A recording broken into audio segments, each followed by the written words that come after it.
Um,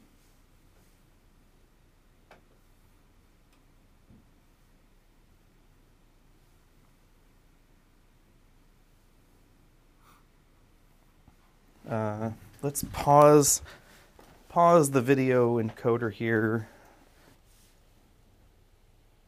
So this one, hang on, that one's sending data, so you want to reload this one.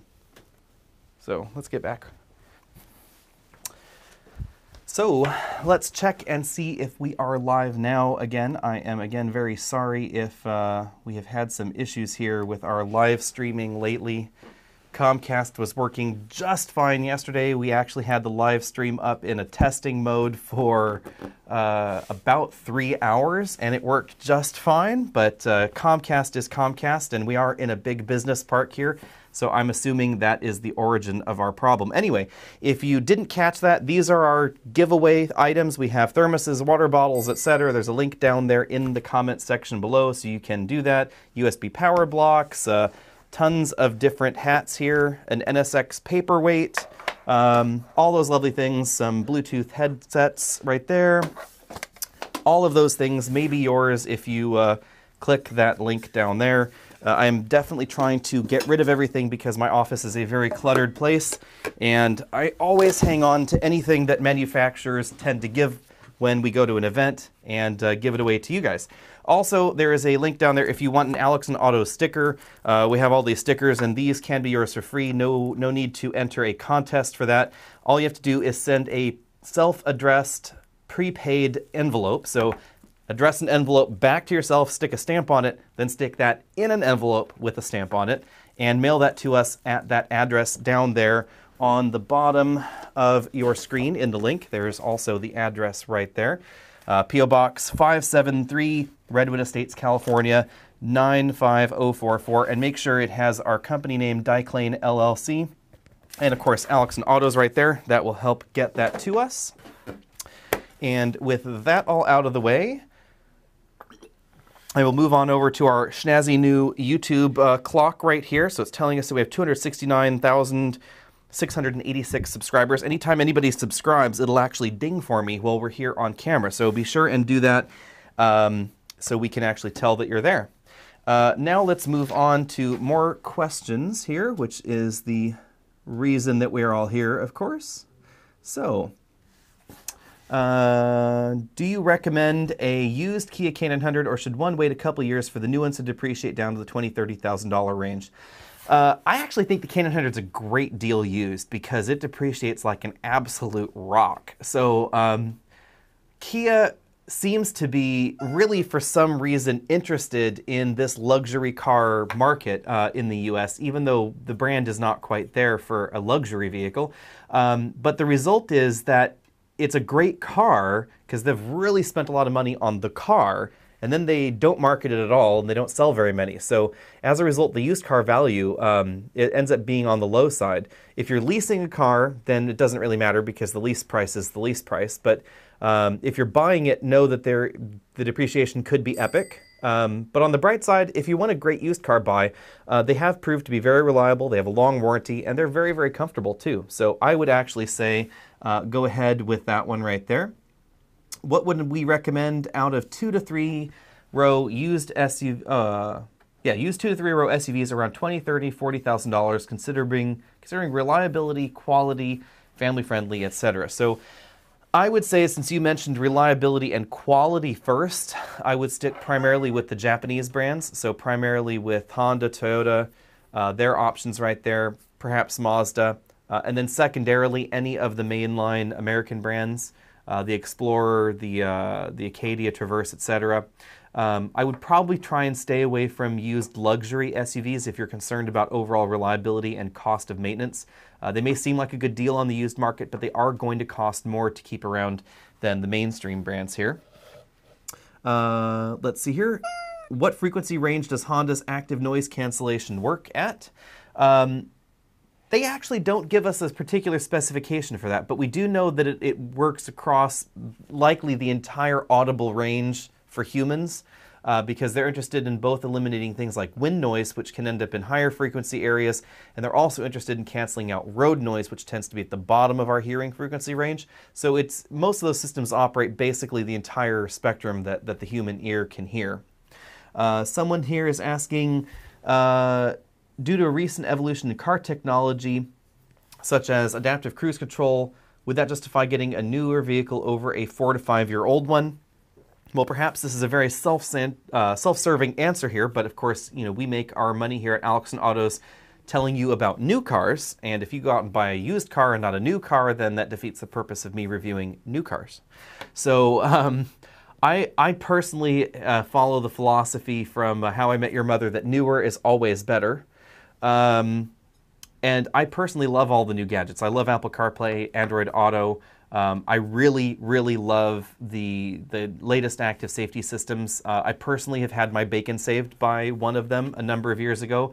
I didn't really think that autonomous braking was something that I was interested in. But I have to say that now, having experienced having my bacon saved, that I would definitely need that in any new car purchase myself.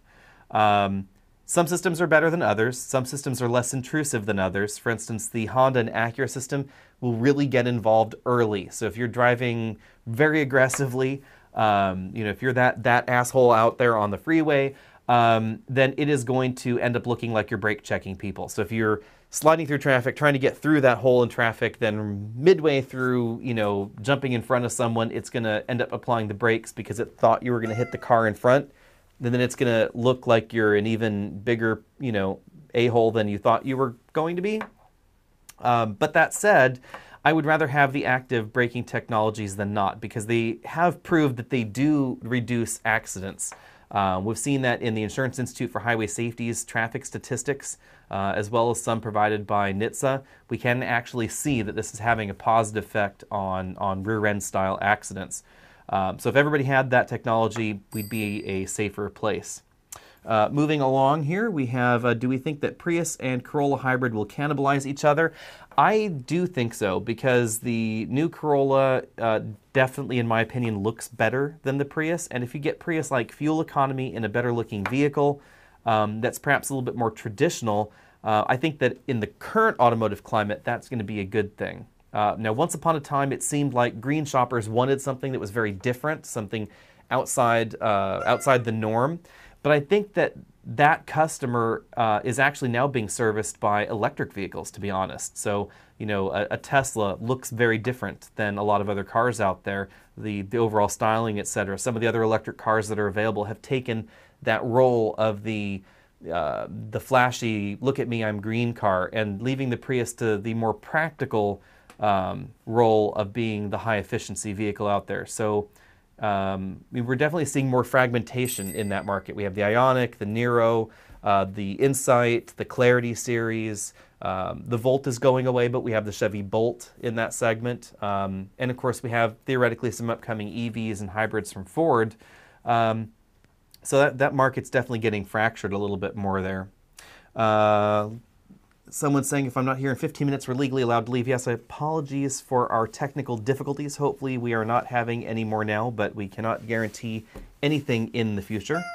Let's see here. Oops, this thing keeps resetting here.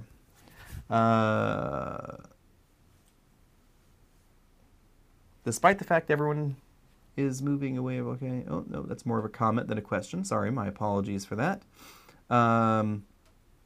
Any idea when the new Accord will come out? How often? Not sure how often Honda does refreshes or complete redesigns. The current Accord is essentially a severe refresh of what we saw a few years ago, so I wouldn't expect a completely new Accord for probably about 4 years or so. We're still working on some of those forecastings for that. Someone's commenting here about the weather. It could be the weather that's causing our live stream problems, but most likely it's because we're on a pretty standard Comcast arrangement here in our office in San Jose. Fiber is not available yet here. Our upload is 30 megabits a second, but unfortunately we are at the mercy of the Comcast gods. Let's see here, refreshed Accord 2021, 2023. That's perhaps, we might see that plan. We don't know too many details yet. Plan on reviewing the new Mazda 3. Yes, we do have a plan on that. That is coming up, if I can find my schedule here, because I have forgotten. We'll be driving the new Ram HD pickup trucks at the end of February, the Altima all-wheel drive in the snow in March, and then the Mazda 3 and the Kia Telluride in mid-March. So that's how those are going to line up. Are you surprised the new Honda Passport is almost the same price as a Pilot? No, I'm really not surprised because it's basically just a Pilot minus 6 inches. So all they really did to create the Passport, and this is not a negative thing necessarily, this is just a cost-saving thing, is they took a Pilot, they chopped 6 inches off the back, and then pulled out the third row. The entire floor stamping and structural elements of the vehicle, the crash structures, etc., are 100% identical between the Pilot and the Passport in front of that. So the crash structures under the sheet metal in the front, door panels on the inside, etc., the entire dashboard unit, even the second row seat itself is actually shared between the two vehicles. That was done, for cost-saving reasons on Honda's part to make it more profitable, but also to ensure that they had a safe vehicle in the Passport, because the Pilot scores well, so why change the formula? So as a result, it doesn't surprise me that it's not that much less expensive, because it's basically the same vehicle. How much less expensive could it really be? What do we think about the Palisade or Telluride after seeing the auto show? They look really, really good. I was actually somewhat surprised by that. I was expecting just scaled up Santa Fe, perhaps scaled up Sorento in terms of the overall interior parts quality, interior style, etc. I was actually surprised that both manufacturers thought a little bit further outside the box. The interior materials, I think especially in the Palisade, look really, really premium. This is going to sound strange in a way, but the Palisade actually makes me think of, this is what the Lexus RX L should have been, was something like the Palisade instead of what we actually got. Now, will it end up being quite as good of a deal in person? When we actually get our hands on them, we don't know yet, but hopefully we will know that very, very soon. Let's see here. When do we think we'll get a new Dodge Charger? It was supposed to have happened by now, but it's not going to be anytime soon by all appearances. What?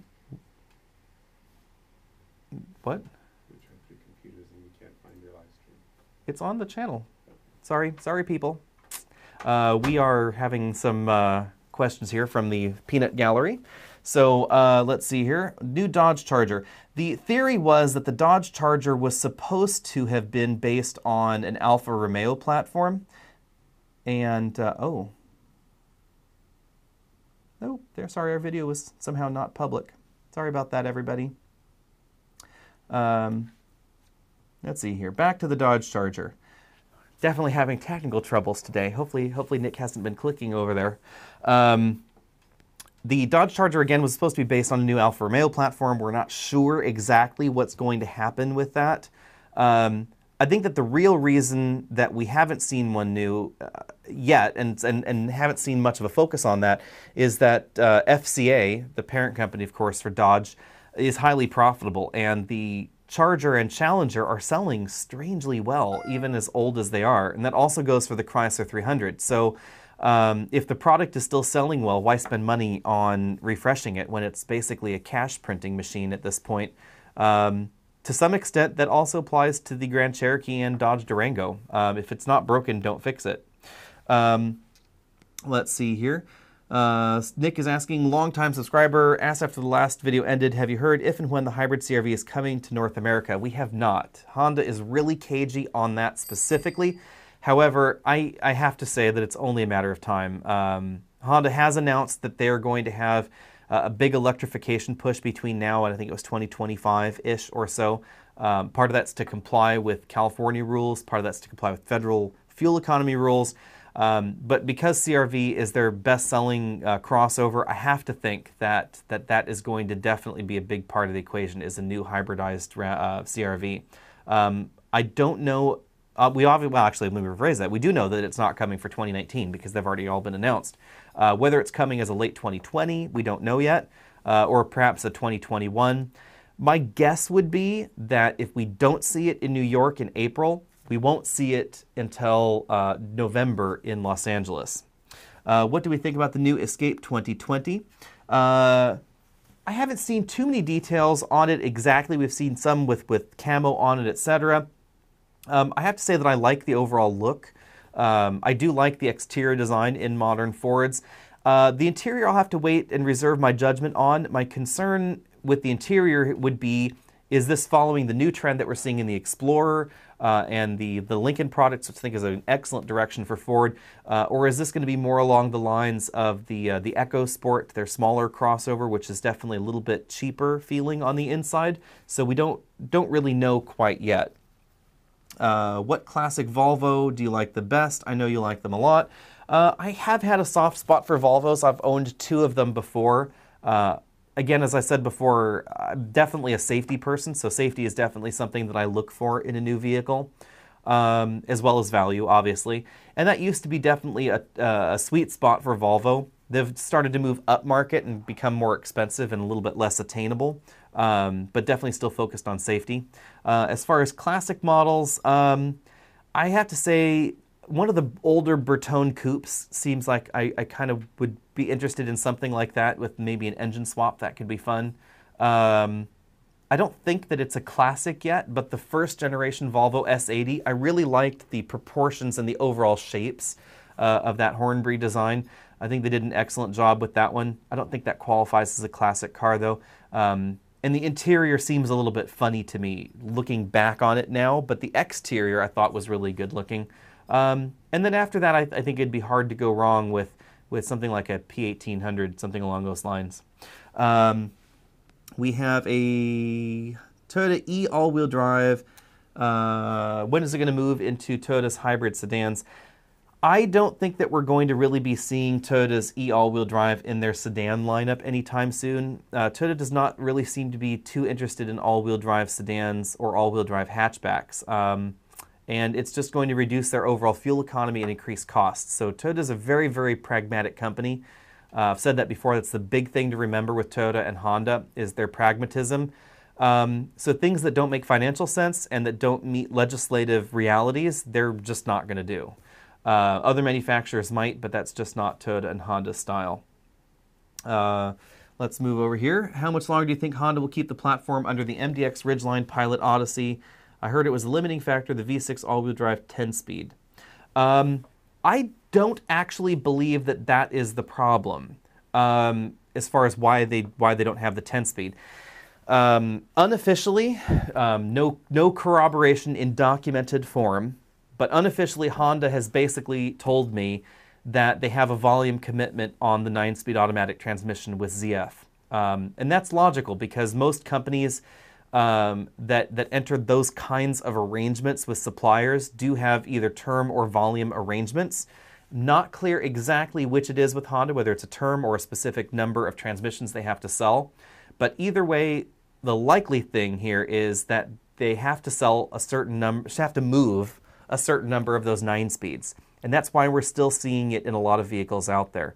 Now, when that ends, we don't know. Whether that ends up being moved down to just mainstream models and the more premium vehicles like MDX move to the newer 10-speed over time, we don't know that particular answer either. But I do hope that they are able to move off of that 9-speed soon because Honda's 10-speed is a great, great transmission. I really like it. It's a lot smoother than the 9-speed. But unfortunately, the 9-speed is likely going to be around in Honda products for some time. Let's see here.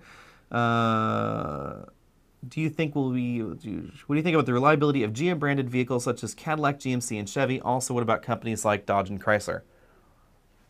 Ooh, the big question about reliability. This always confuses and upsets people.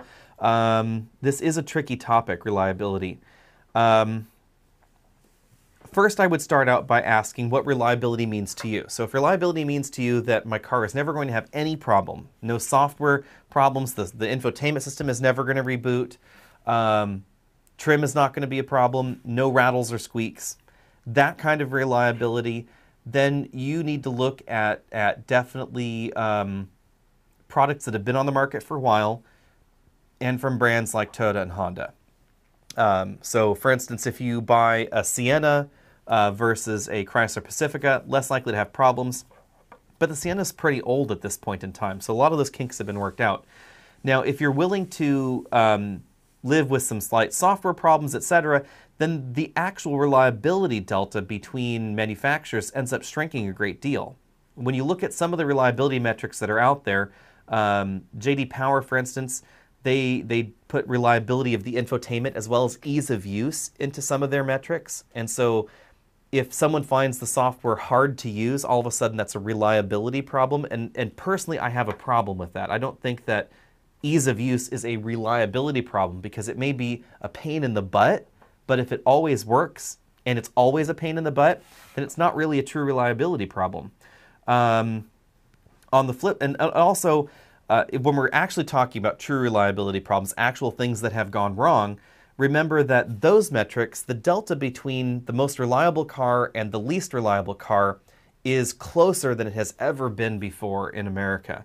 For instance, if you look at some of the metrics for problems per groups of cars, so problems per 100 cars out there, for instance, the delta in J.D. Power's metrics from least to most reliable is 1 problem per car on average.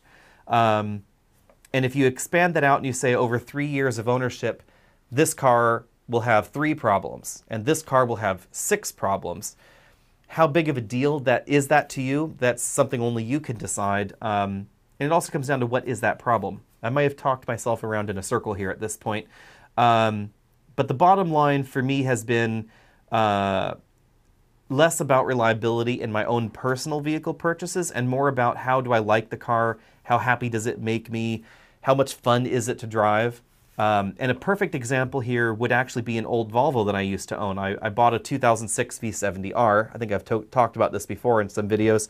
And my V70R probably spent more time at the Volvo garage than in my own garage, if I'm honest. It was always broken. But I loved the car. And when I think about it, my memories about the car were not how broken it was, because it was really broken, but was how much fun it was when it was working. And similarly, my most recent Jaguar was a similar case. I had a Super V8. It was an awful lot of fun, and it was very, very, very broken. But that tipped the balance to too broken versus any of the other qualities. So there's always a teeter-totter there, and if the teeter-totter tips too far on one side, then I have to get rid of it.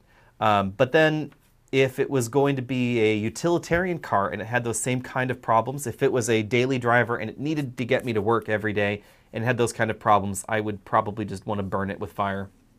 Let's move over here to what's up with the new Mazda SUV that's going to be unveiled in Geneva. We don't actually know quite yet, Lewis, but we are being told that it is probably a CX-4. So it is probably going to be a CX-5 that has had its roofline lowered. Could always be a CX-6. We're not exactly sure what the numbering scheme there is going to be yet, but it's basically going to be the BMW X4, X6 style vehicle with that slanted rear roof, that sexier coupe-like profile in a crossover. That's what that's going to be. Technical problems happen. Sorry about that again. Mazda 3 available with all-wheel drive and a stick shift. It is my understanding that yes, that will be a combination available, but I'm not clear if it's going to be available in the US yet. I think that is still an open question. Looking at Telluride and Palisade, does the advice to never buy a first-year model hold today? Again, I think that comes back to your personal thoughts about reliability. Now, generally, in general terms, I would not be concerned about reliability in a first-year Toyota, a first-year Honda, Kia, Acura, Hyundai, Genesis, etc. Those brands are so focused on reliability and improving those and pushing those reliability metrics that I would generally not be concerned about a first-year vehicle for those brands. But brands that have had reliability stumbles or uncertain reliability metrics, then I would be more concerned about them. I would be more concerned about a first-year reliability metric in, for instance, an FCA vehicle or a Land Rover or something in the luxury segment, etc. So I would probably not worry too much about that. What do we think about the new Volkswagen Jetta? I'm excited about that, and we will be driving that soon. I believe in about 2 weeks or so. I've driven it for a very short amount of time, but we haven't had the full drive just yet on that. I've always liked the way that Volkswagens are styled. I nearly bought one back in 2006. Unfortunately, the dealer was terrible, so I didn't get one. I was not allowed to. But the Jetta is likely going to be one of the better handling options in that segment. It seems to be a good value. But unfortunately, I think that the Volkswagen that comes in my mind is not here anymore in America. If we go back to the early 2000s, the late 90s, early 2000s, Volkswagen in the US was definitely sort of the bargain Audi. The Passat was related to the Audi lineup. It had the longitudinal engine lineup. They really were channeling high build quality, high interior quality. Back in 2005, 2006, you could get a Passat with real wood trim. We had the V10 powered Volkswagen Touareg. We had some really great high quality European products from Volkswagen. Unfortunately, nobody bought them. And as great as they were, Volkswagen said, gee, this is not making us any money. We have to try something different. So then they went into a period where they were building products that were targeted at the US and China jointly. So we got the North American Passat, the North American Jetta. We got you got the Atlas instead of the Touareg, etc. in the US.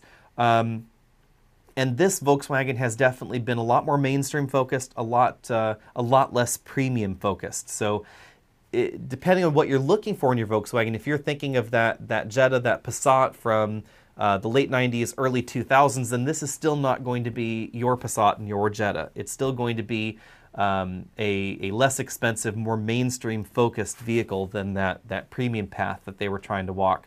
But on the flip side, it looks like fuel economy is good.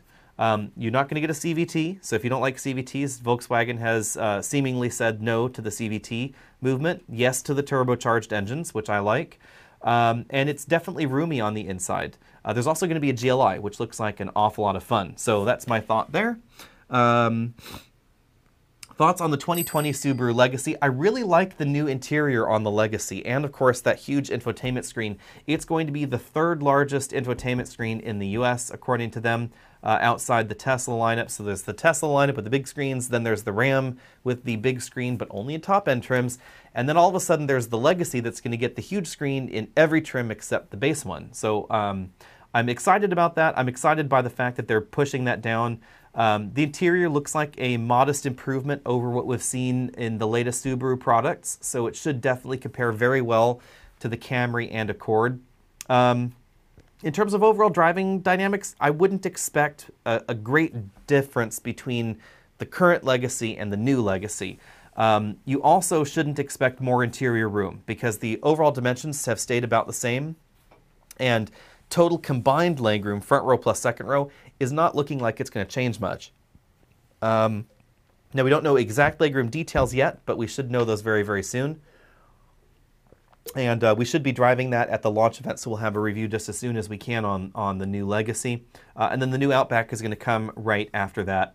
The big thing to remember with driving dynamics with any modern Subaru product, and this actually applies to Audi as well, is that the entire engine is in front of the front axle. So I will break out my handy little pad here. So when we look at weight balance, a lot of people are in this, perfect 50-50 weight balance mode where, we want 50% here and 50% there, right perfect on the teeter-totter.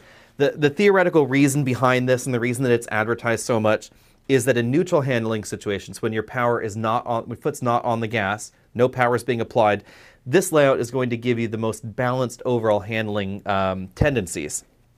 Now, the more weight you put on either side of this teeter-totter, you have just different driving mannerisms. So the more weight you put on the rear of the vehicle, the easier turn-in is going to be. And that's why we see a rear weight bias in some vehicles out there, like some of the Mercedes Roadsters, Porsches, the Alfa Romeo 4C Spider, etc. They're targeting that lively steering dynamic. Unfortunately, unpredictable handling generally comes with that, but modern software has really limited that a lot, so you can get all the benefits of that and a lot fewer of the drawbacks. Or we can push more weight to the front. And if we push more weight to the front, then overall driving dynamics become more predictable for the average driver, especially an inexperienced driver. Because if you're going around a corner like that, and you have more weight up front, and you start losing grip, it tends to have a greater arc like that. It just is not turning quite as tight. That's understeer. Now, understeer is more predictable for most folks. To correct it, you want to turn more. You want to pull off on the throttle, and then you get back onto your intended line here. Oversteer tends to be less predictable for drivers to handle, and it requires more practice and more training. And that's when you end up in a little corkscrew like that, swirling that way. And the closer you get to this ideal 50-50 or pushing weight more towards the rear, the more likely this is to happen. And of course, you'll get this power on in a rear-wheel drive car. That's part of the whole fun, really, of a rear-wheel drive car is you can do this, which can then, of course, end up in a donut. So, moving this back to the Subaru Legacy, what we see in the Legacy and modern Audi products is if the front wheels are here and the back wheels are here in the vehicle, modern rear-wheel drive cars like BMWs, Mercedes, etc., the engine will be more or less here in the vehicle. Not sure if you can really see that on the camera too well here. Maybe Nick can zoom in a little bit on my drawing. Oh, Nick, zoom in a little bit on my drawing here. Zoom in, there we go. There we go. So, in a lot of modern BMWs that are rear-wheel drive, the engine will be more or less here. The transmission will be sort of in this zone right in here. And that pushes more weight to the rear of the vehicle. But if we take a look at a modern Audi or a modern Subaru, for instance, because the transmission and the front differential are combined into one unit, the entire engine is actually in front of the front axle and a portion of the transmission. So the transmission ends up sort of straddling the front axle, most of it behind, but some of it in front. And this actually pushes even more of the weight to the front of the vehicle than a typical front-wheel drive car design. So typical front-wheel drive car design, the engine is kind of on top of the front axle right like that. So this has a negative impact on the overall weight balance of the vehicle. Now, Subaru puts the engine nice and low in the car because they have the boxer engines that makes the engine very flat, pushes the weight down, and that does help counteract some of this, but it's still not going to handle quite as well as a well-balanced vehicle. Now, we don't know weight balance specifics yet on the Legacy yet, but expect it to be relatively similar to the current Subaru Legacy overall. So my bet would be, if I was a betting person, my bet would be that the overall driving dynamics of the Honda Accord are probably going to be superior to the Legacy. Can't say anything for certain just yet, obviously, but that's my guess. But we will know just as soon as possible. So moving right along, thanks for answering questions about reliability. For him, it means engines breaking down and having transmission issues every few thousand miles. I would say most modern vehicles out there right now, you should expect to have your engine and or transmission last at least 100,000 miles. And I would say for many brands out there, transmission lifetime should be in excess of 200,000 miles. Now, there are some exceptions, and it would really depend on how much towing you're doing. If you're constantly towing, expect transmission lifetime to drop. If you are doing a lot of stop-and-go travel, transmission lifetime could again drop as well.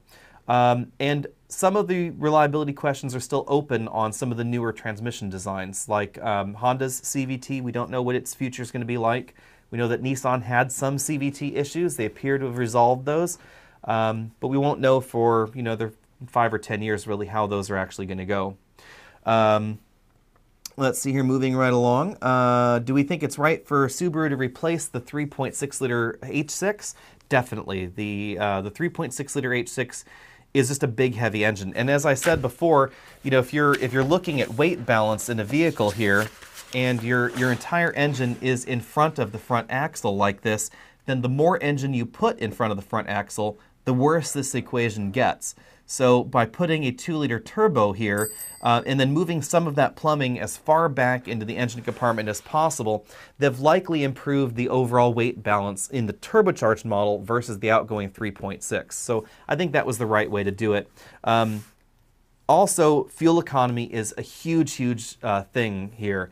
And a very important consideration for a brand like Subaru, because Subaru does not have any hybrids other than their new Crosstrek hybrid at the moment.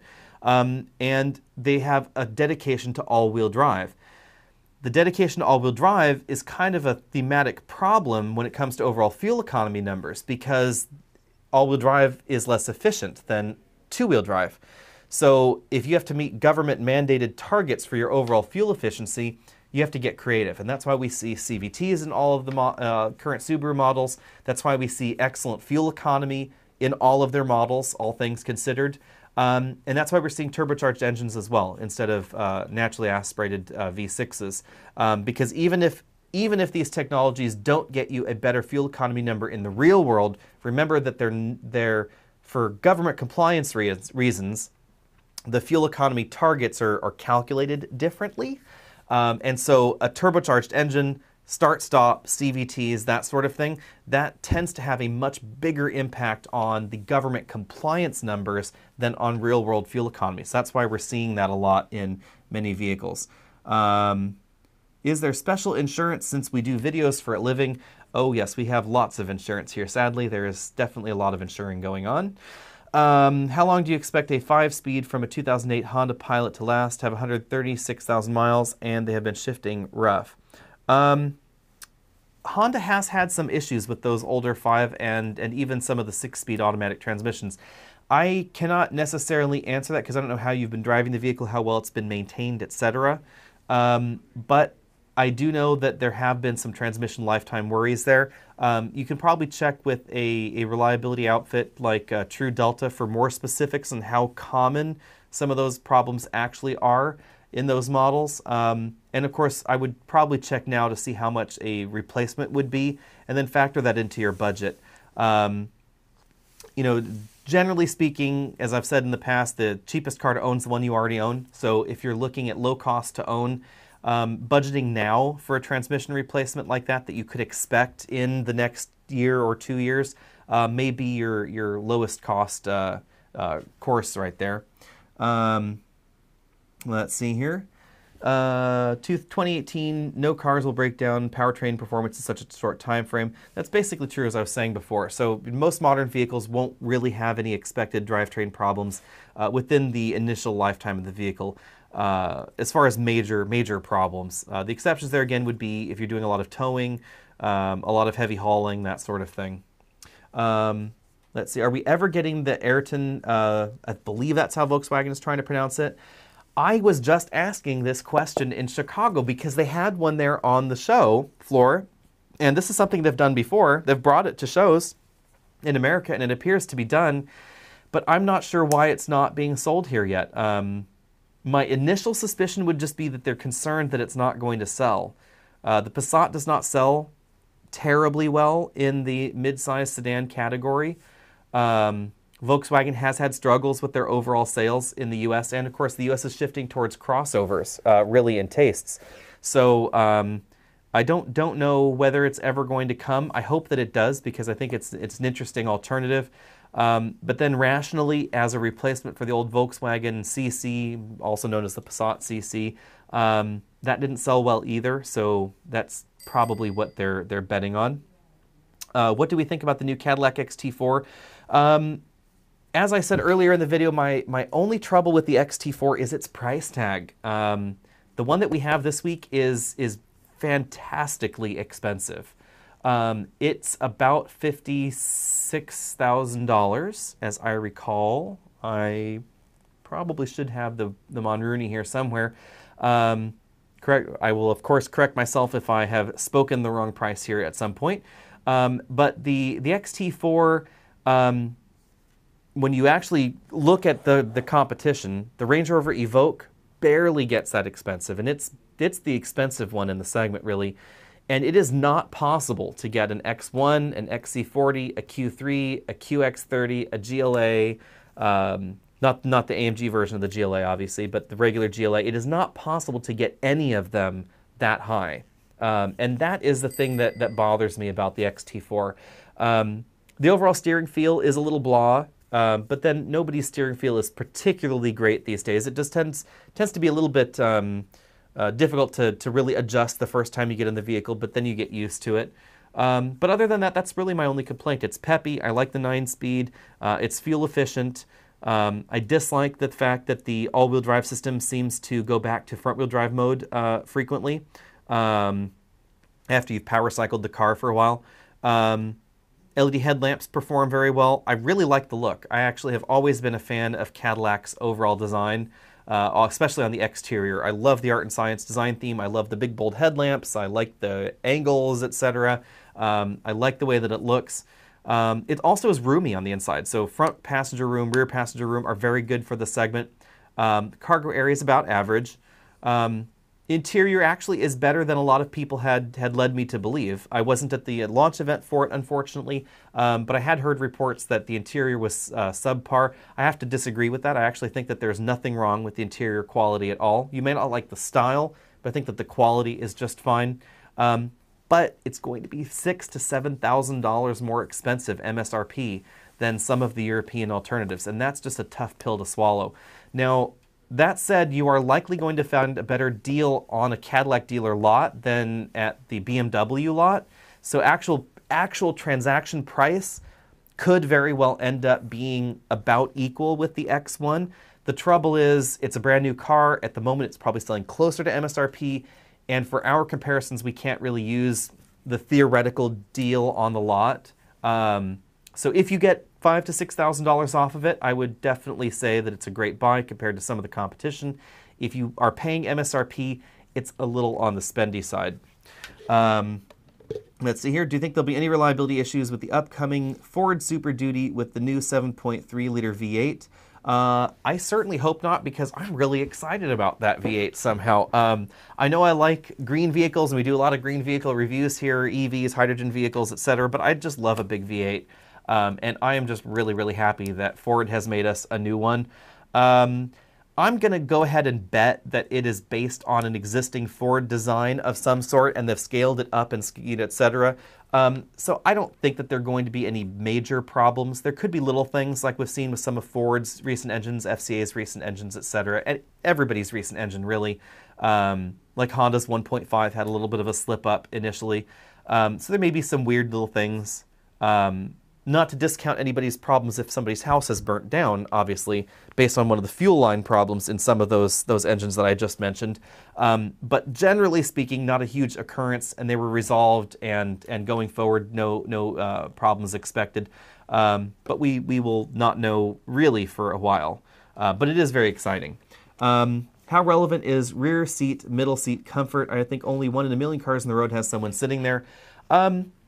That is an interesting question, Jeff. I don't know how relevant it is, but I do know that I get asked about it a lot for some reason, and I'm not entirely clear how many people put someone back there.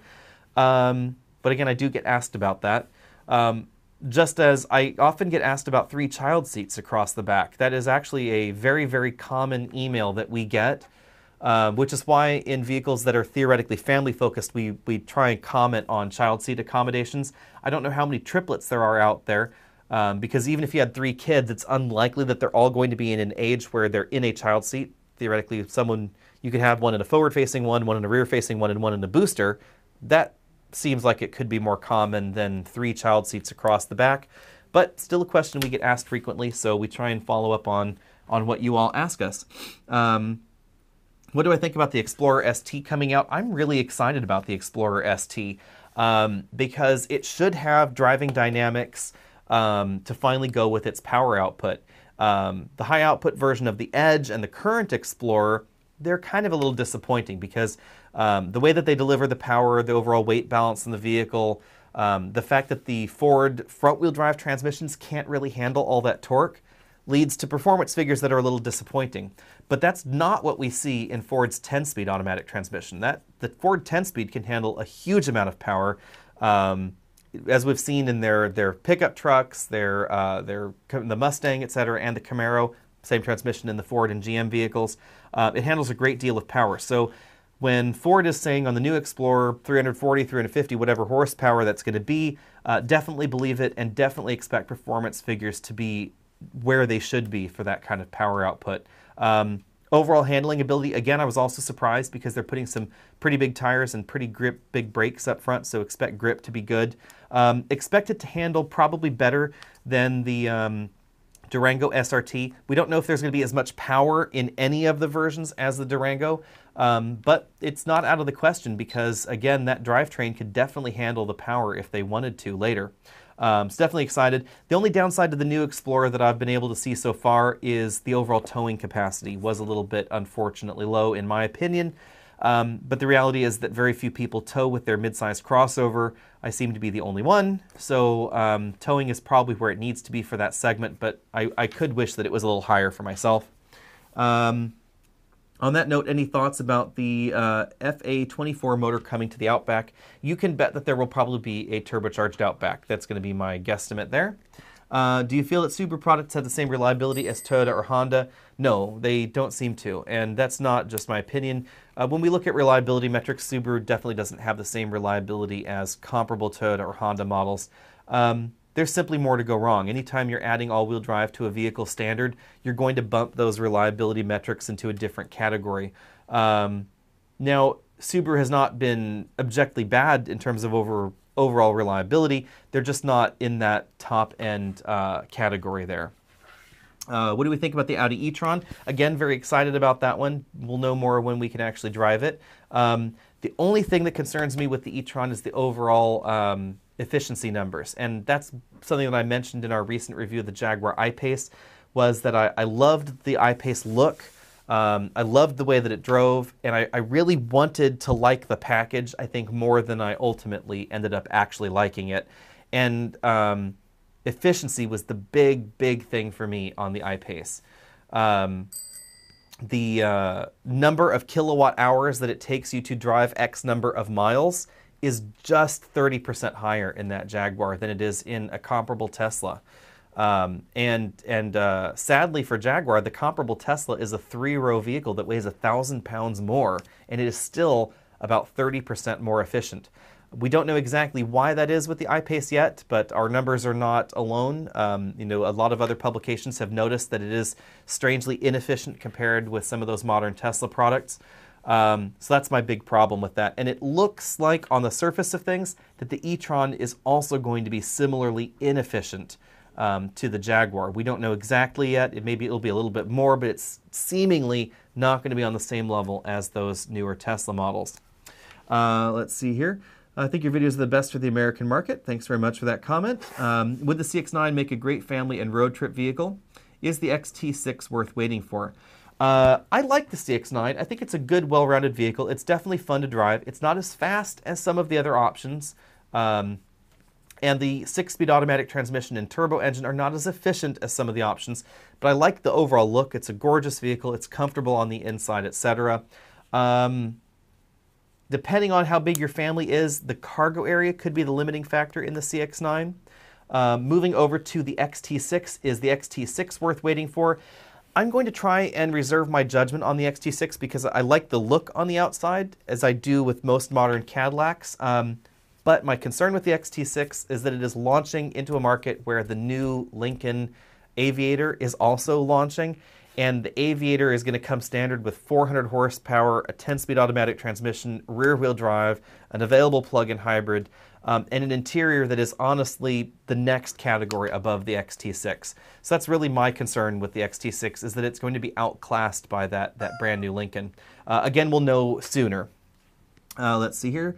Camry, TSSP, Accord Sensing, Honda Sensing, Altima Pro Pilot. Which one is the best in real-world driving? Which one is the worst?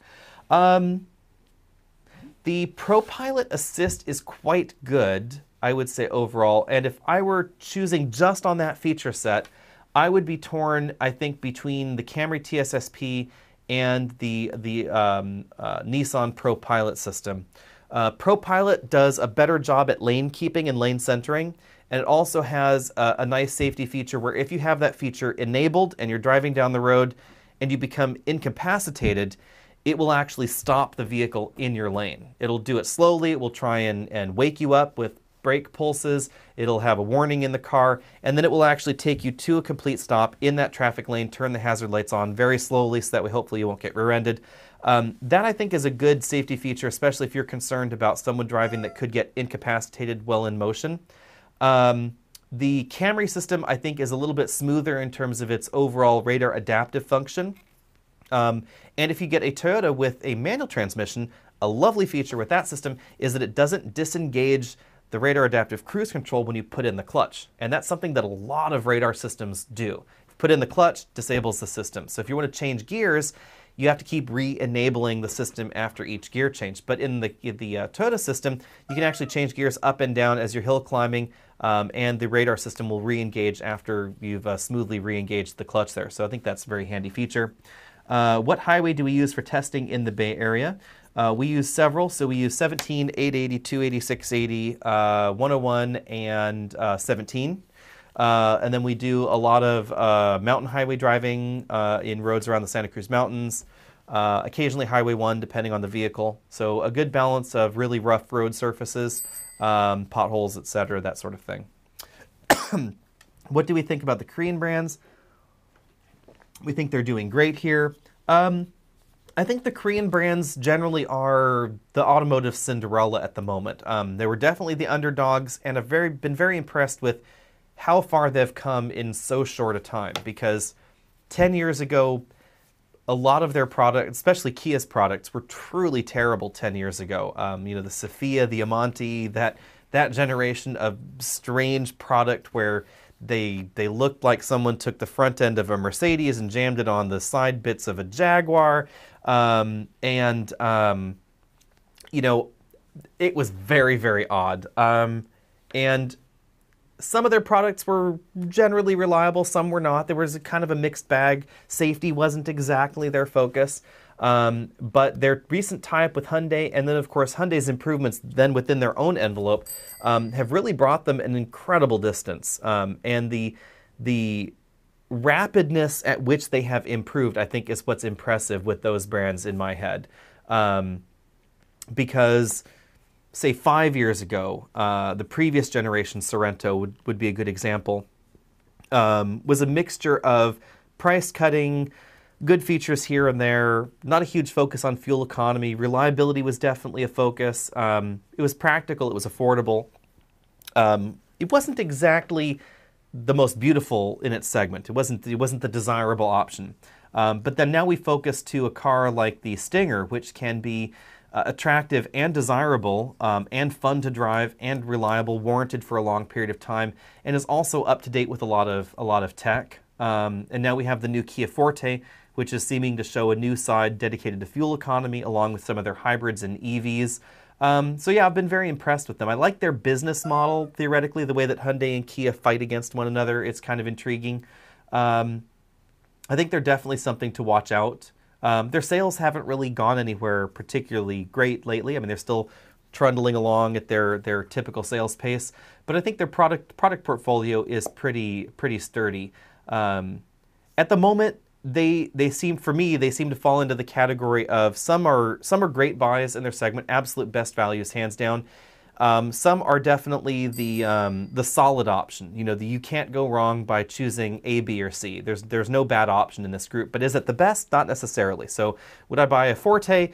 No, I would probably buy the Civic, but the Forte is not a bad option. Would I buy the Elantra? It's not a bad option, but I would, again, probably buy the Civic, unless you liked the look. And at this point in time, styling and some of those other value questions around that, serviceability, closeness of the dealer, there's a rational reason to buy the Forte or the Elantra over the Civic, even though the Civic may be a slightly better vehicle, I think, a slightly more fun vehicle to drive.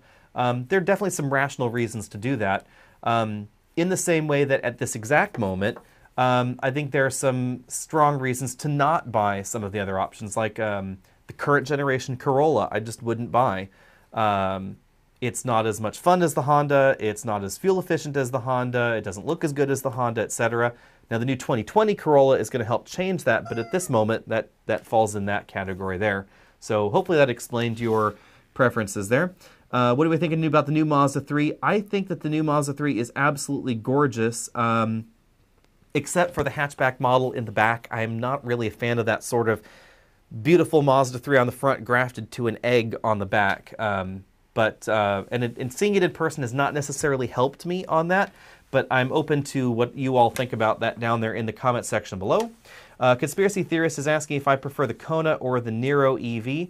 I am really torn on that one. The Kona, the big difference is that the Kona is narrower than the Niro. They're actually based on different platforms. So the Niro and the Ioniq are related, and the Kona and the 2020 Soul are related. But they share drivetrains, which is why they're in the same comparison here. So they actually share the battery, the electric motor, the control systems, etc. But they're actually targeted at different shoppers. So the Kona is bigger, it's a little bit heavier, it's wider is the big dimension change for it versus the Kona, and it feels like it in the cabin, so you get a little bit more shoulder room, a little bit more elbow room. If you don't like bumping elbows with your passenger, that's going to be a thing. But the Kona comes across as feeling fresher on the inside because it's newer. I also like the overall interior styling a little bit more. I like little push buttons instead of the rotary dial. And the range is longer in the Kona. Now, on the downside, if you live outside of California and Oregon, you're just going to have to buy the Niro because it's available in 12 states, not the, I think, 2 states or 1 state that we're seeing the Hyundai at the moment. That could change over time because Hyundai and Kia are definitely pushing EVs harder now than they were in the past, but we don't know dates yet on that particular one.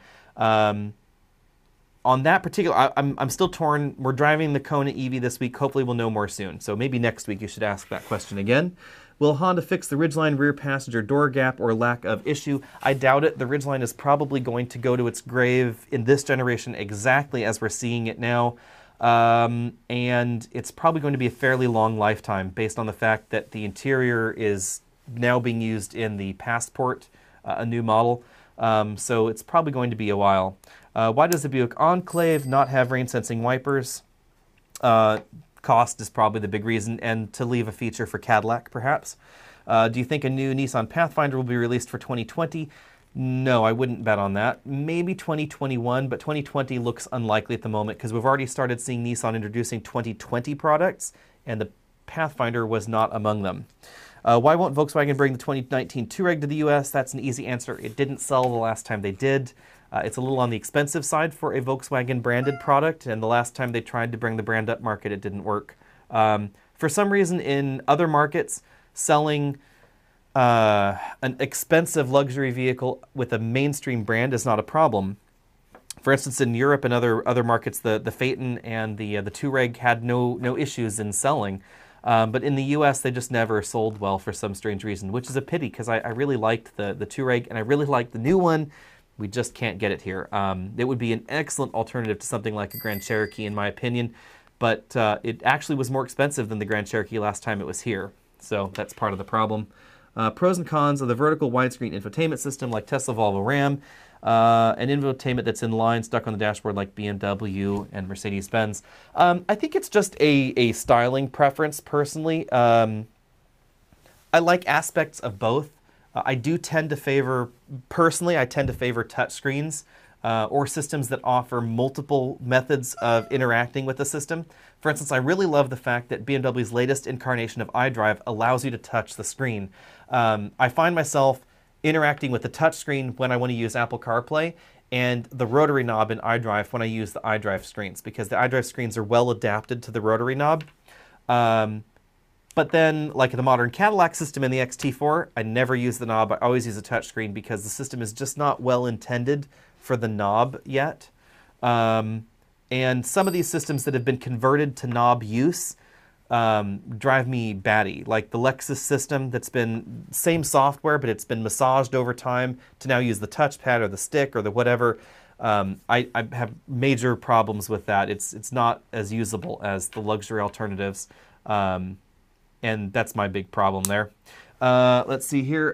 Without VW diesels, VW's toast in America. Even when Volkswagen had diesels, they didn't sell terribly well in the US. There was definitely a strong following, which I think that they've really hurt with their diesel scandal. But their sales were not necessarily strong, even back then. Hopefully their EV push will help them. But I was at a recent event in Chicago during the auto show where Volkswagen was showing some of their plans for their new EV platform. And unfortunately, Volkswagen's EVs are still a number of calendar years away, not just model years. So that may take some time here. Is there a better family sedan out there than a Honda Accord 2.0 T Touring that is similarly priced, new or used? Not a fan of the interior on the Camry. I would say that the big three there are strong options. Camry, Accord, and Altima are all strong, family-friendly options. If you're looking for something with a bit more room on the inside, you aren't going to have too many options, other than stepping up into the next size category, which would be more limited. Something roomier would be like a Taurus, which is old, a Chrysler 300, which is not quite the same kind of thing, also getting a little bit elderly. And then up into the next category up, which would be the luxury category. There you're going to find some slightly bigger vehicles, but you're going to pay a lot more for them. Something like a Kia Cadenza might be a good option. That's going to give you a bit more room on the inside without breaking the bank too much, but again, that's still going to be in a slightly different size category. How is my Dodge Durango holding up? Do you still own it? Do you recommend it as a buy? I still have the Durango. We got it a year ago. It's almost a year old. Hopefully we'll do a wrap-up video on it when it actually turns a year. The big reason that we got the Durango is towing. And if you plan on towing with your midsize SUV and you don't want to get a luxury vehicle because you don't want to spend that kind of money, hands down, get the Durango. It's the only thing that will tow over 6,000 pounds in this segment. The new Ford Explorer won't tow that much. The towing capacity was surprisingly low, actually, in the new 2020 Explorer. And outside the Durango, you're going to have to go with a full-size body-on-frame vehicle, like a Tahoe or a Suburban. Worth knowing that actually the Durango will tow more than most versions of the Tahoe or Suburban, an Expedition, etc., which are going to be a lot more expensive. So understand that was the lens I was looking through when I bought my Durango, was that towing mission. Now that said, the Durango is still fun to drive. It has a V8, it has an 8-speed automatic, it's rear-wheel drive, it's still fun to drive. There's also the SRT version if you want to get crazy. And the 3.6-liter V6 actually has a very nice driving nature to it as well. If you want to get the less expensive model, the 3.6 actually has a perfect 50-50 weight balance. Outside the Durango, if you want that kind of neutral handling characteristics, you're going to end up in something like a BMW X5. Now that said, there's some downsides. The suspension is somewhat soft in the rear in the Durango, so the rear end tends to float a little bit if you push it hard. You will be rewarded for pushing your foot further on the accelerator pedal as the rear end gets a little floaty, because it'll dig in because it is rear wheel drive, and the dynamics are fun, but it does feel a little bit different than the others. It's not exactly small. It's not, Highlander sized, so it's going to be a little bit more difficult to park. The interior in the base versions tends to feel definitely cheaper than the one that we got. We got the one with the leather dashboard specifically because it replaces the cheaper feeling dashboard parts with the leather, so it definitely feels more premium in the version we got than the average in this segment, but not as premium in the base model as some of the sideways competition. So, Durango or new Explorer in the base model, if you're not towing, probably Explorer. Durango versus Telluride or Palisade, if you're not towing and you're interested in interior refinement, probably the Korean options. But if you want to tow, it's basically it. And the Durango actually tows very, very well. The overall curb weight, which is on the high side for a three-row crossover, actually improves overall towing behavior. 2019, it's available with an integrated trailer brake controller, which I would highly recommend. The V8's powerful, the 8-speed automatic is durable, etc. So that's it on the Durango. As far as reliability goes, again, there's not a whole lot of separation between Dodge and Toyota. We're talking about an average of one problem per vehicle.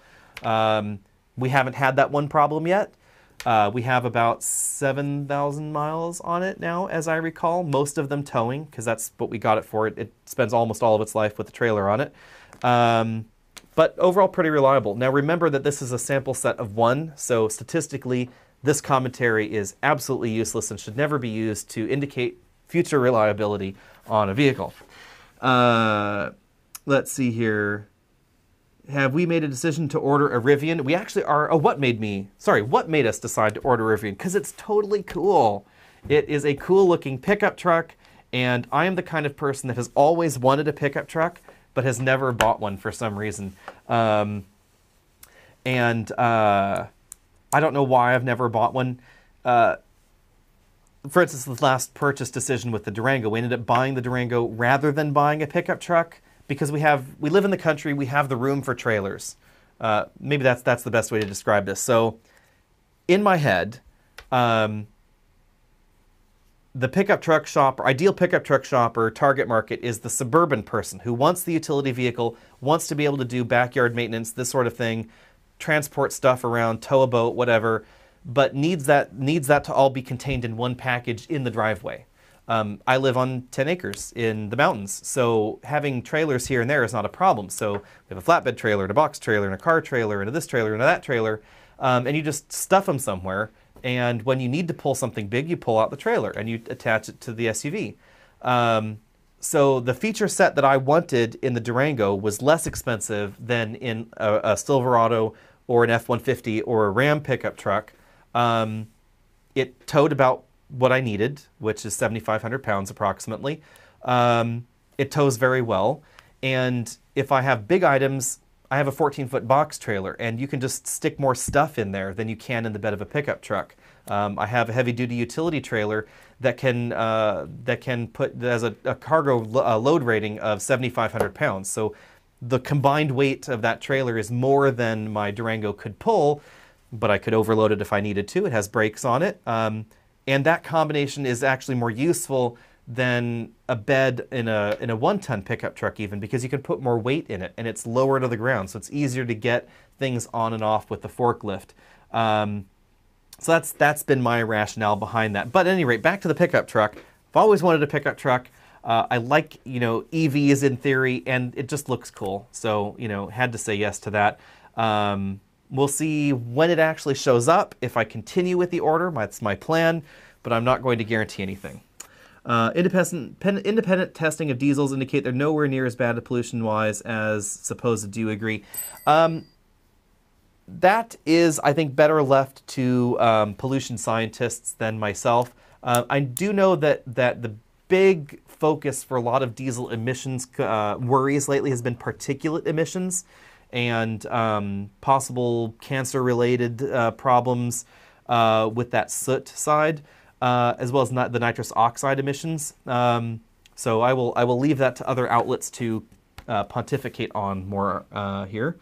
Are crossovers or SUVs fundamentally more expensive to build than sedans? Seems like sedans remaining numbered, only lower prices will save them. No, they should not be a great deal more expensive than sedans to build. In fact, actually, most of them are closely related to sedans. So, for instance, the Subaru product line, the Forester, the Legacy, their Impreza, etc., they're all related to one another. Within the Honda family, the Pilot is a cousin to the Accord, etc. So, they're all in the same family. How closely related they are changes, but not necessarily fundamentally a great deal more expensive. Typically, there's more material in them. Adding all-wheel drive, obviously, it bumps up the overall price tag and overall complexity. But generally speaking, they're should be relatively similar cost-wise. They're, however, more profitable to build than sedans. And that's part of the reason that we're seeing so many of them. Let's see here. Subaru, Ascent, or Toyota Highlander. I would say that depends on what you're after. The Highlander is getting a little bit old for me right now. Hopefully we'll see a new one from Toyota at some point, but we don't know exactly when that will be. As I've said before, the Ascent is a great value if you're looking at a base model, especially if you want all-wheel drive in your next vehicle. The fuel economy is good, the price tag is good, etc.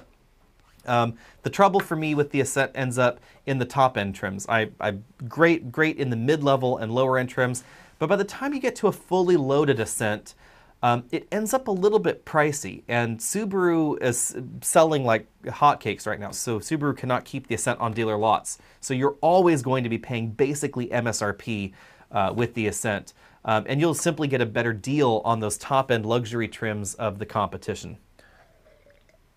Let's see here. I thought that bell ring was someone's phone. No, it's actually our counter here for our YouTube subscribers. So if you haven't subscribed yet, check down there and hit that button.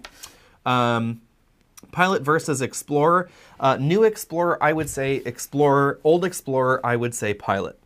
When are we going to see an Acura Rdx Type R? We should be seeing that soon. Honda has all but said that that is definitely coming. There were some interesting questions about that a while ago as to whether it would happen or not. But I was at a recent Acura event where they, as bluntly as Acura it will ever commit to anything, said that yes, it is coming, and that yes, it is going to be in the RDX first. Best compact sedan, in my opinion. That is a tricky one. I would say it depends on what you're after.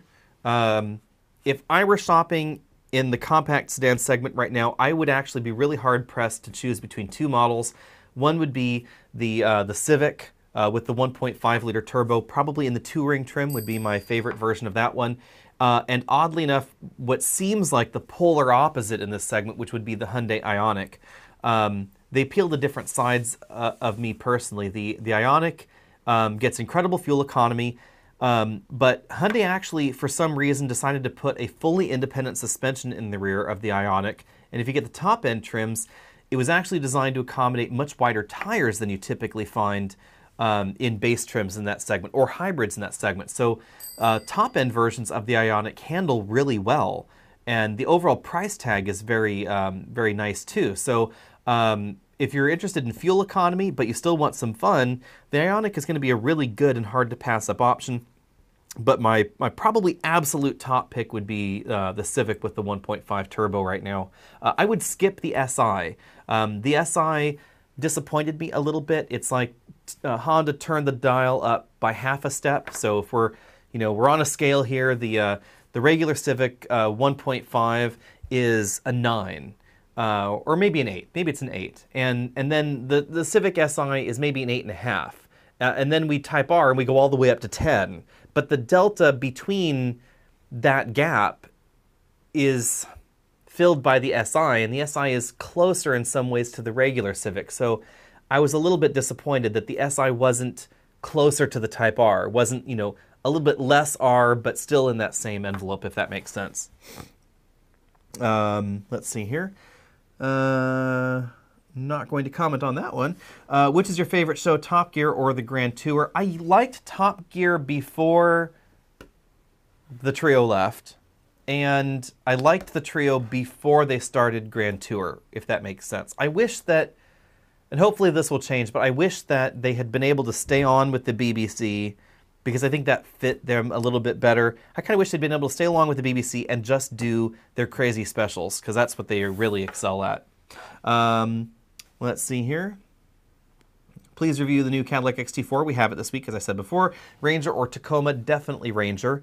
The Tacoma I just find very uncomfortable, and I was a little bit disappointed in the latest refresh. It was very minor, and it doesn't address the seat comfort issue that I find at the heart of my problems with the Tacoma. Also, Tacoma fuel economy is relatively poor in this segment, and they have not done anything, again, to address that particular problem. The same engines, same transmissions are under the hood.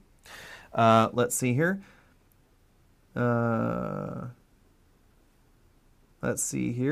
Will you review the Lincoln Nautilus soon? We actually will. We will have the Nautilus Black Label, which it occurred to us we hadn't reviewed in quite some time. So we will be having that very shortly. And I will say in advance that unless Lincoln has screwed up the Nautilus, I would definitely buy the Nautilus over the Lexus RX. There's nothing particularly wrong with the RX. It's comfortable, it's quiet, it's easy to live with, it's easier on the eyes than some of the other Lexus products with the front-end spindle grille thing. My problem with the RX is the overall price tag, and for the price that you pay for an RX, you can get a Nautilus with a twin-turbo V6. That's going to be an awful lot more fun, and also like the overall interior design and interior build quality.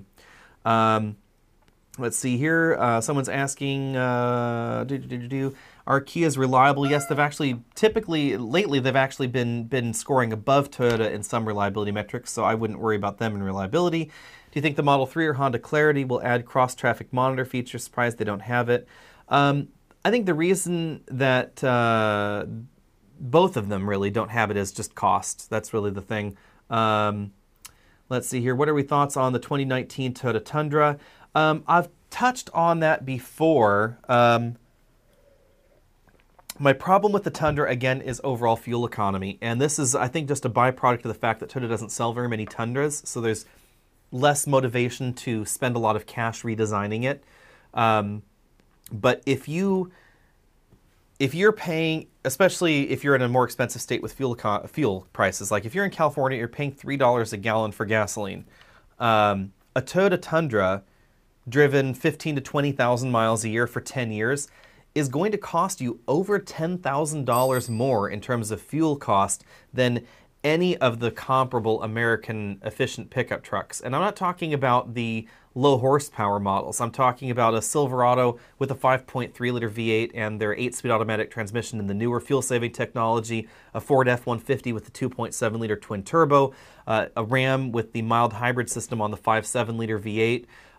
They will all consume considerably less gasoline, and it's not a small delta. It actually ends up being a pretty massive jump.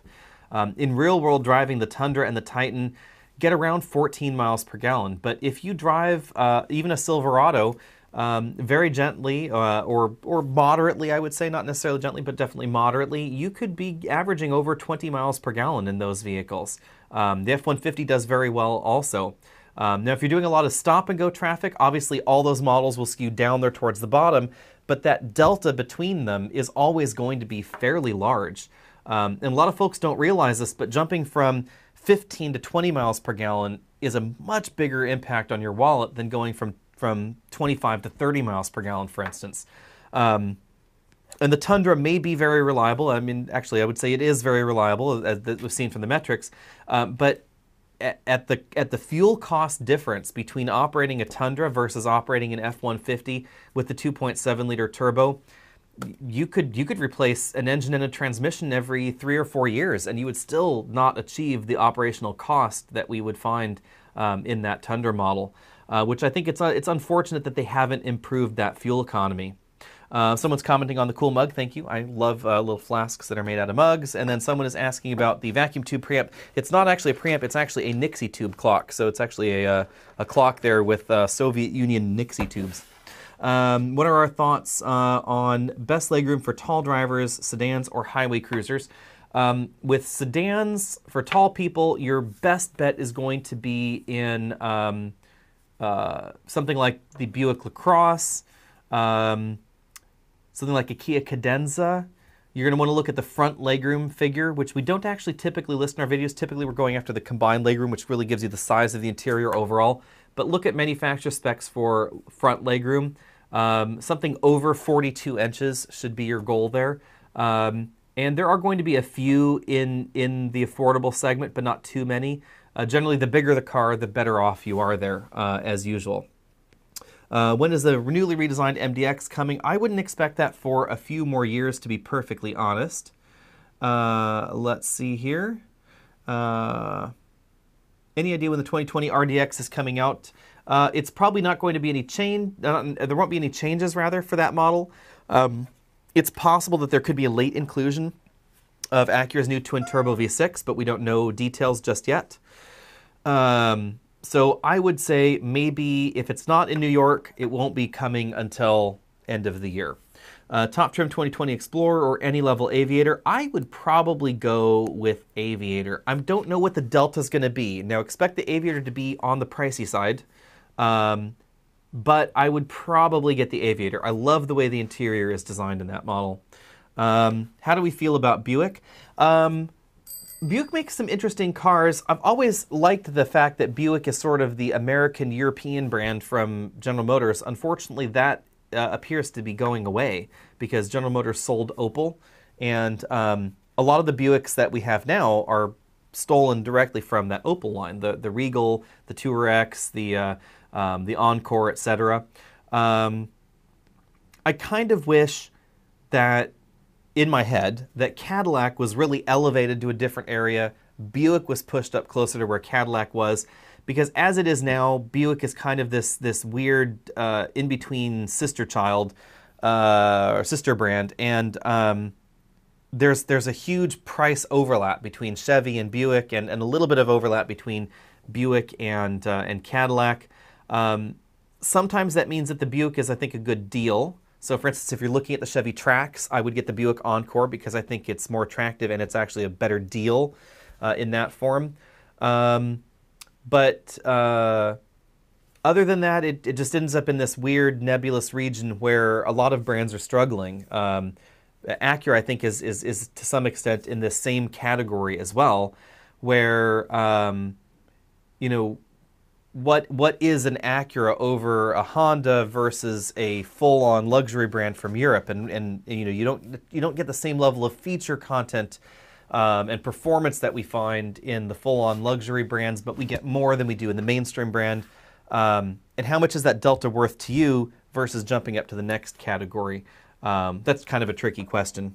Lexus RX F Sport or Rdx A Spec? I would definitely get the Rdx, although remember that the Rdx and the RX are not direct competitors. So the Rdx and the NX are direct competitors. The RX is actually a step larger than the Rdx. But that said, the Rdx is, I think, just a better buy than the RX. It's better value. The interior size is not that far off because the Rdx is very well proportioned on the inside. I really like the way the Rdx has come out. Thoughts on the Acura Ilx? I'm definitely glad that Acura has lowered the sticker price because if they hadn't, it would be a bad deal. But as it is now with their new active safety features on it and a much, much lower sticker price, and of course the more attractive nose, it's a good deal if you're looking for something with a luxury brand. But I have to say, if I was just looking holistically at the car itself, I would probably take the Civic Touring over the Ilx because it's going to handle a little bit better. And it has the turbocharged engine, so it's going to be way faster in real-world driving. You are going to get the CVT, which is kind of a bummer to some people. But I just like the overall package a little bit better on that. I like the A3 in that segment a great deal. It's probably my favorite sedan in the luxury segment there. But the A3 is going to be considerably more than the Ilx, so I don't know if that's a fair comparison there. What do we think on 2019 Rdx Reliability? It's proven to be good, and Acura's typically had a good track record for reliability, so I wouldn't be too worried about that. Most comfortable seats in an electric or plug-in hybrid car? On the plug-in hybrid front, probably the Clarity. The Clarity has really, really comfy seats, and that's one of the reasons I like it more than the Honda Accord hybrid, is the seats are actually more comfortable in the Clarity. They're not identical. On the electric side, that is an interesting question. The ones in the new Jaguar I-Pace were very comfortable. The e-tron I've sat in, and it's very comfortable. I found those seats in both of those to be more comfortable than what we find in modern Teslas. Outside of those segments, I would say probably the Kona and Ioniq and Nero EVs and hybrids would be my choice there. I found a little bit of a fault with the Bolt seats. It's very narrow in the shoulder area. I'm not a particularly broad-shouldered person, but I found myself sort of sitting like this, hunched forward, trying to drive it, so that was kind of a problem there. The Leaf is also not as comfortable as I had expected out of Nissan. Nissan has typically had very, very comfortable seats, but for some reason in the Leaf, they're not quite up to their usual standard. Let's see here. IS350 F Sport or BMW 330i, which is the better buy? I would get the 330i personally. How long will you keep the Kia Soul and what will you get next? The Soul goes back to its maker in June, and I don't know what we're going to get next. That is an open-ended question. I initially thought I must get the new Soul EV because I do like the way the Soul is packaged, but then I discovered that the new Soul EV won't get some of the features that our Soul EV has. It won't get the panoramic moonroof. It won't get ventilated seats. It won't get all the same level of luxury niceties that we actually see in the Nero EV. And I don't like the format of the Nero EV quite as much. So I'm torn there. We don't know what's going to be. Maybe it'll be a hydrogen vehicle. I kind of like the thought of maybe trying a hydrogen vehicle out, seeing if anybody's interested in seeing more about that. But then hydrogen's a very limited market. I happen to be right next to a hydrogen station at this office, so that could be convenient for us, but not a lot of other people. So we don't know yet what that's going to be. Xc90 T8 Thoughts. I like Volvo's plug-in hybrid system a lot. It's really well done, I think. We don't know what the overall reliability long-term is going to be on the T8, so I would suggest maybe leasing one to see how that plays out for you first, and then buying it afterwards if you really liked it. But it will get you in the carpool lane in the state of California. Oops, I skipped over someone's question here, but I don't know what it is, so maybe Nick can find it there. It says from Anand Rao, and then just interrupt me when you find it. There's someone asked a question. I apparently skipped over him. At any rate, but so maybe you can find that for me. Someone's asking, would I consider buying the new Soul EV since I got the first gen one? I think I already answered that one. Dodge Charger SXT Plus would I recommend. If you're looking for a rear-wheel drive car, it's basically going to be it. So yeah. What I would think of the Nissan Pathfinder. I think the Pathfinder is getting a little too old for my tastes here. It has a decent all-wheel drive system. It's very family-friendly, big cargo area, and it's probably going to be well priced. But I think that there are fresher options out there. And also, if you're looking for family friendliness, there are more family friendly options out there like the Volkswagen Atlas, which I think does a really excellent job at accommodating families. And it's also big on the inside. Reliability of the MKC versus its competitors. That is an interesting question. My memory is drawing a little bit of a blank here, but generally speaking, Lincoln actually does relatively well in terms of overall reliability. I don't think that there's going to be any particular problem with the MKC, and I would expect its overall cost of ownership to be below many of the European counterparts. If you're looking for something with a softer ride, the MKC with the adaptive suspension definitely has a more classic Lincoln ride than anything else in their lineup right now, I would say. Also for reliability, what about the Kia Niro? Niro has proved to be very reliable. I don't think that there's going to be any particular problem there.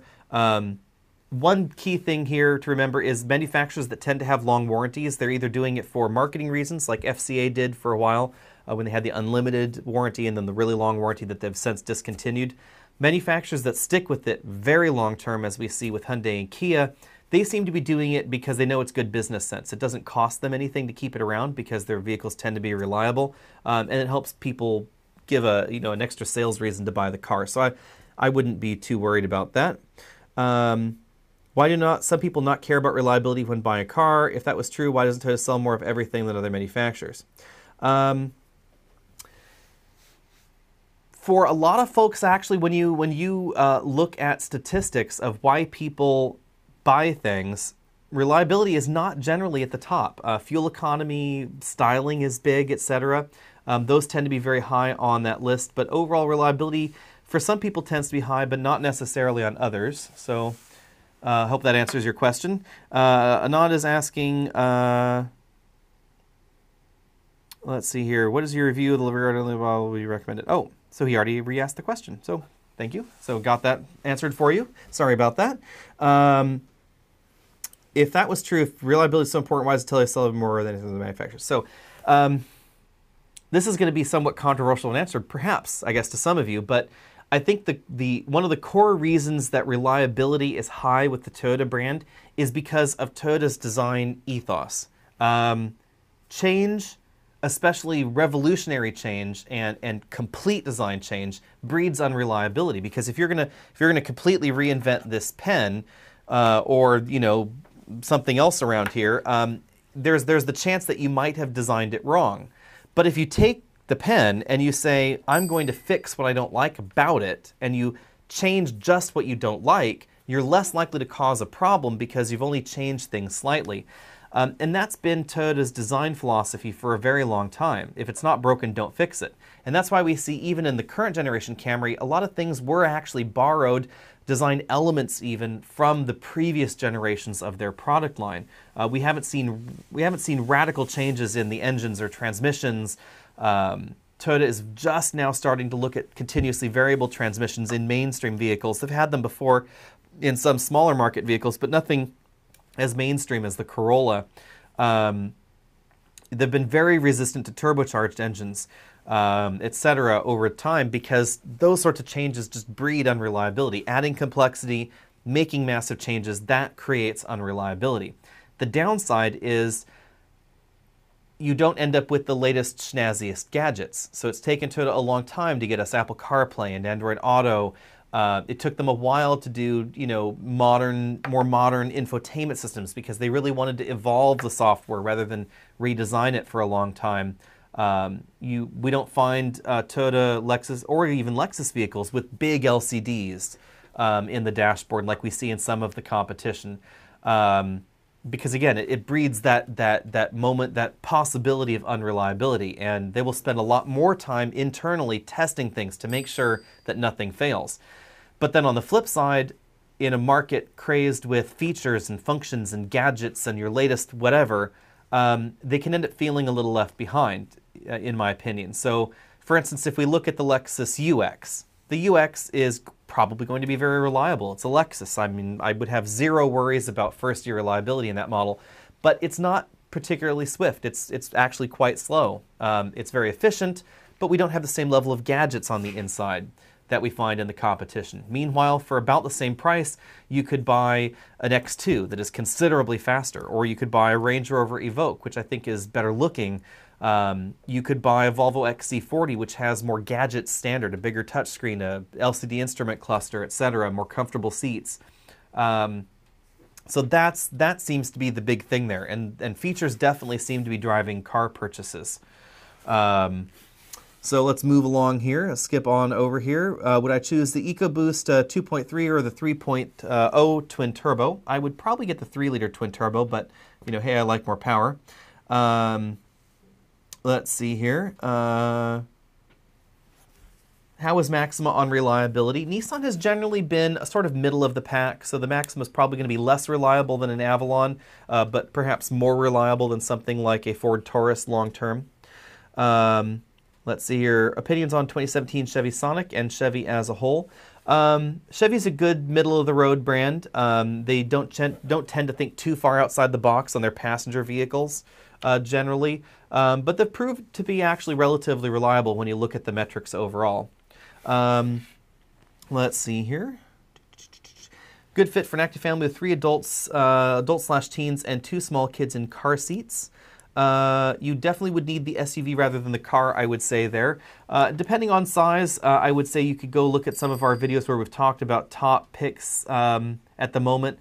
The solid options there obviously would be things like the Pilot, the Highlander, the Sorento is going to be a good buy there. 2 small kids in car seats. If you want access to the 3rd row, then I would say start looking at something like a Volkswagen Atlas. That's probably my favorite family-friendly car right now. It has a big 3rd row, it has a big cargo area, and you can have 2 child seats latched into place, either on the outboard sides of the 2nd row or just together on the 60% side, and you can still tilt and slide that entire row forward to get into the 3rd row. It's a very, very handy feature. Let's see here. Are 19-inch wheels less durable than smaller wheels? Generally, yes. So but it has more to do with the aspect ratio of the tire than the wheel itself, although the one and the other are typically linked in modern cars. So aspect ratio would be how much rubber there is on the tire.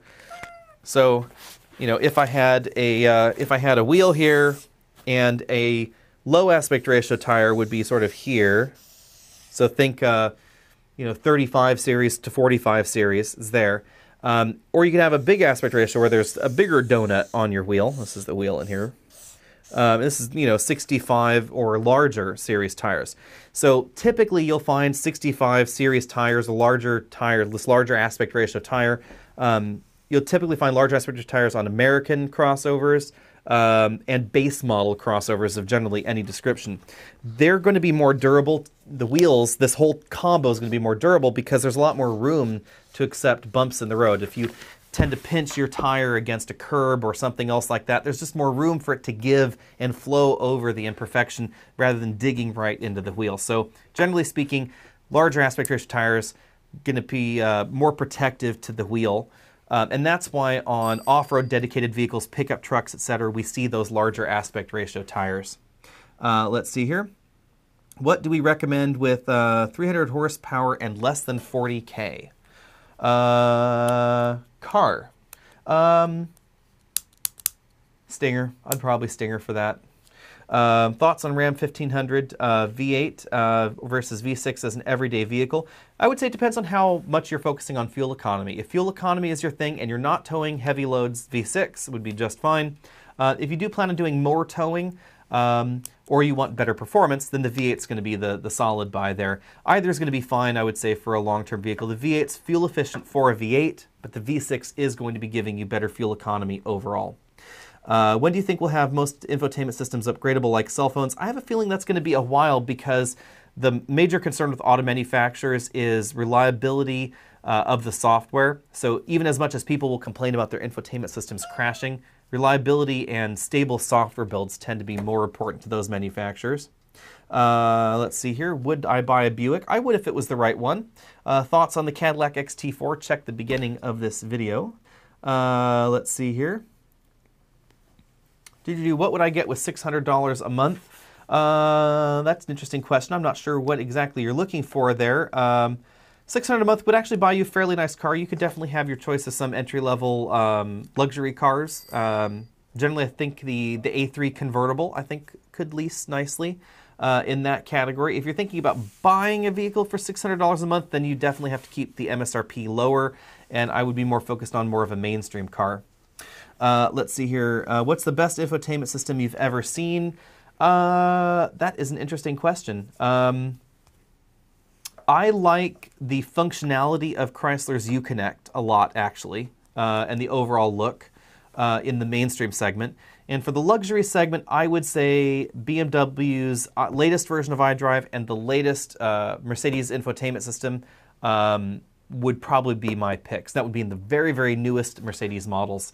Let's see here. I want to get a Kia Soul. Should I wait for the new model? Personally, I would wait for the new model. Let's see here. Someone's asking about reliability versus leases. That is a good point, actually. If you are worried about reliability, but you're leasing, I would not be worried because just about every vehicle should be intrinsically reliable as far as the get me to work without dying problem within the confines of your lease. So if you're leasing, it's probably not a big issue. Odyssey or Pacifica non-hybrid? Interesting question. If you're getting the Odyssey with the 9-speed, I would say keep in mind that the Pacifica uses the same transmission, which a lot of people don't realize. It's exactly the same 9-speed, so transmission reliability issues are off the table there. And at that point, the Pacifica is definitely more practical, especially if you're using any of those practical features. The second row seats fold flat to the floor. The second row seats will hold child seats and tip and dive to allow you easy access to the third row. And you don't have to worry about some of the big humps in the floor when you actually fold those seats flat to the floor. So it's a lot easier to put large items in the Pacifica than the Odyssey. If you don't plan on taking the seats out, or you're looking for a comfortable ride that's a little bit more reliable perhaps in some of the other parts of the vehicle, then the Odyssey is a good buy. But I would say there's a reason the Pacifica sells so well. It's just a great, well-rounded minivan.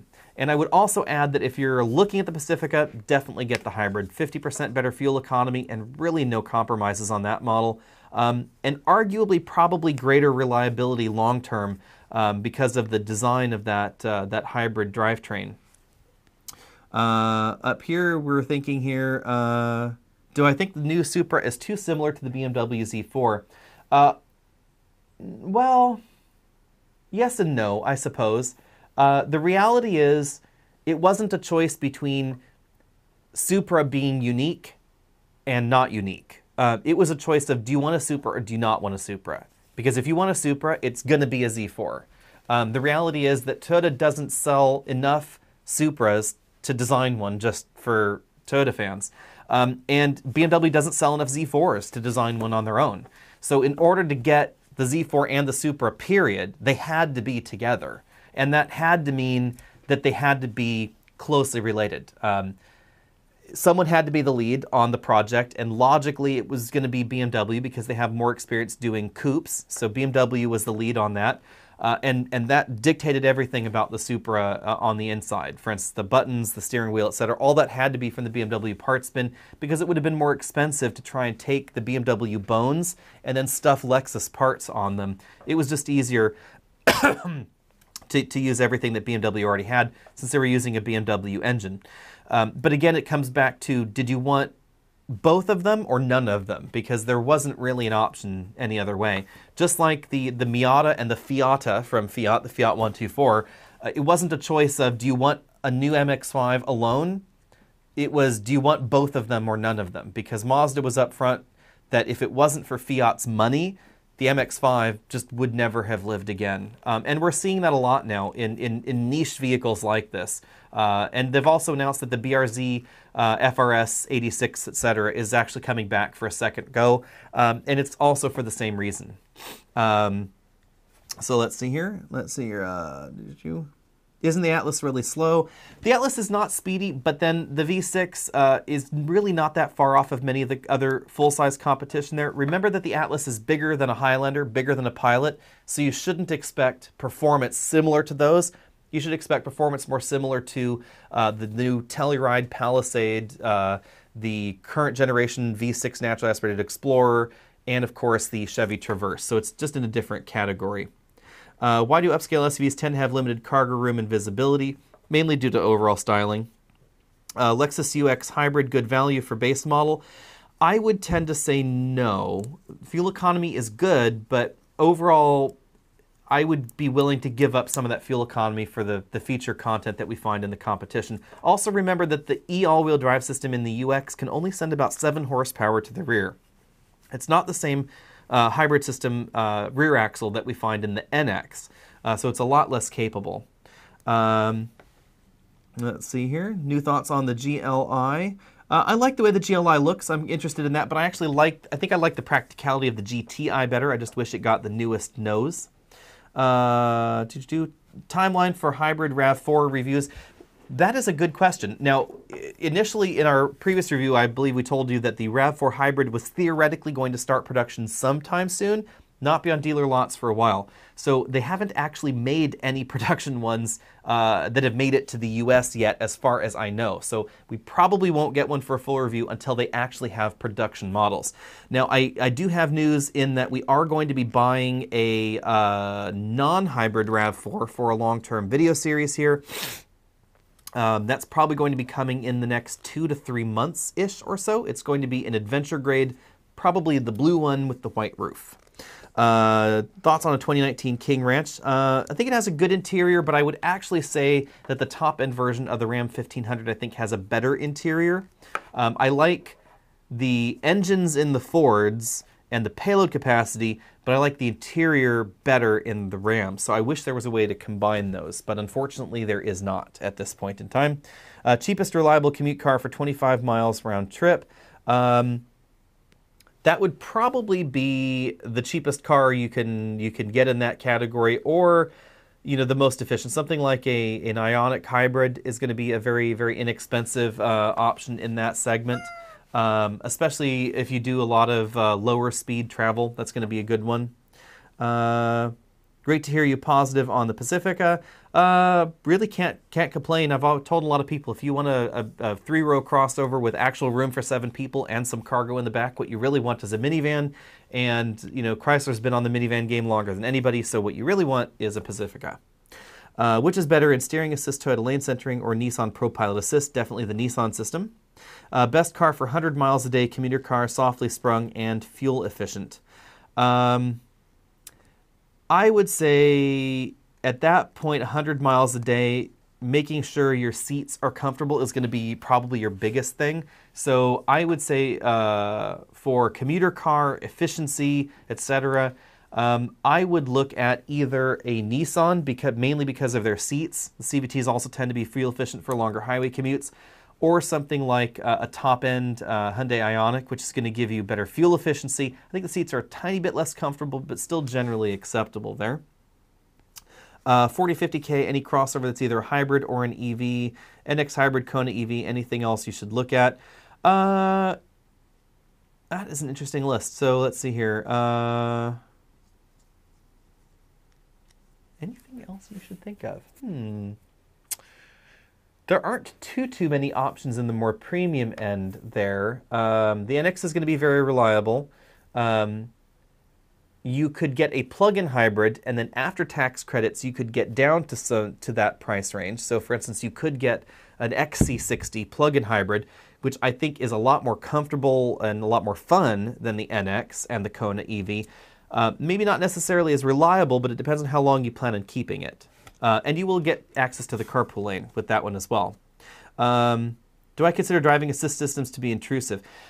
I don't like it when you can't turn them off.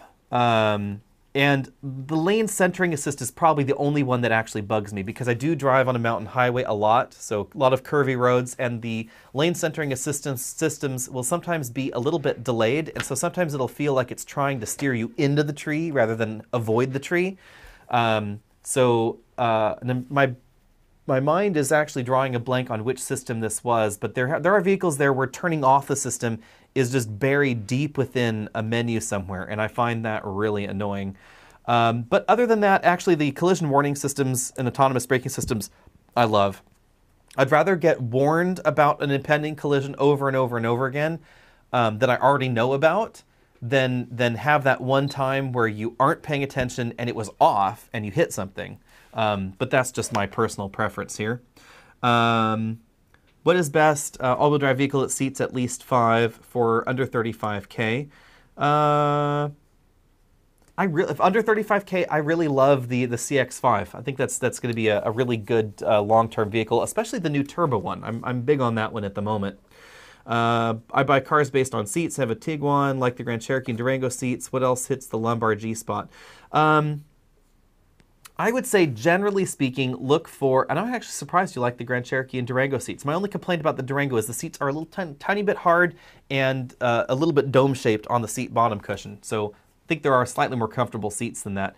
I would generally say look for a car that has 4-way lumbar support with a reasonable amount of adjustability, and if that's not in your price range, look for something that has an intrinsically comfortable seat with the lumbar already in a good zone for you. Nissan tends to make very, very comfortable seats, even though they don't have the 4-way lumbar. They tend to be very comfortable.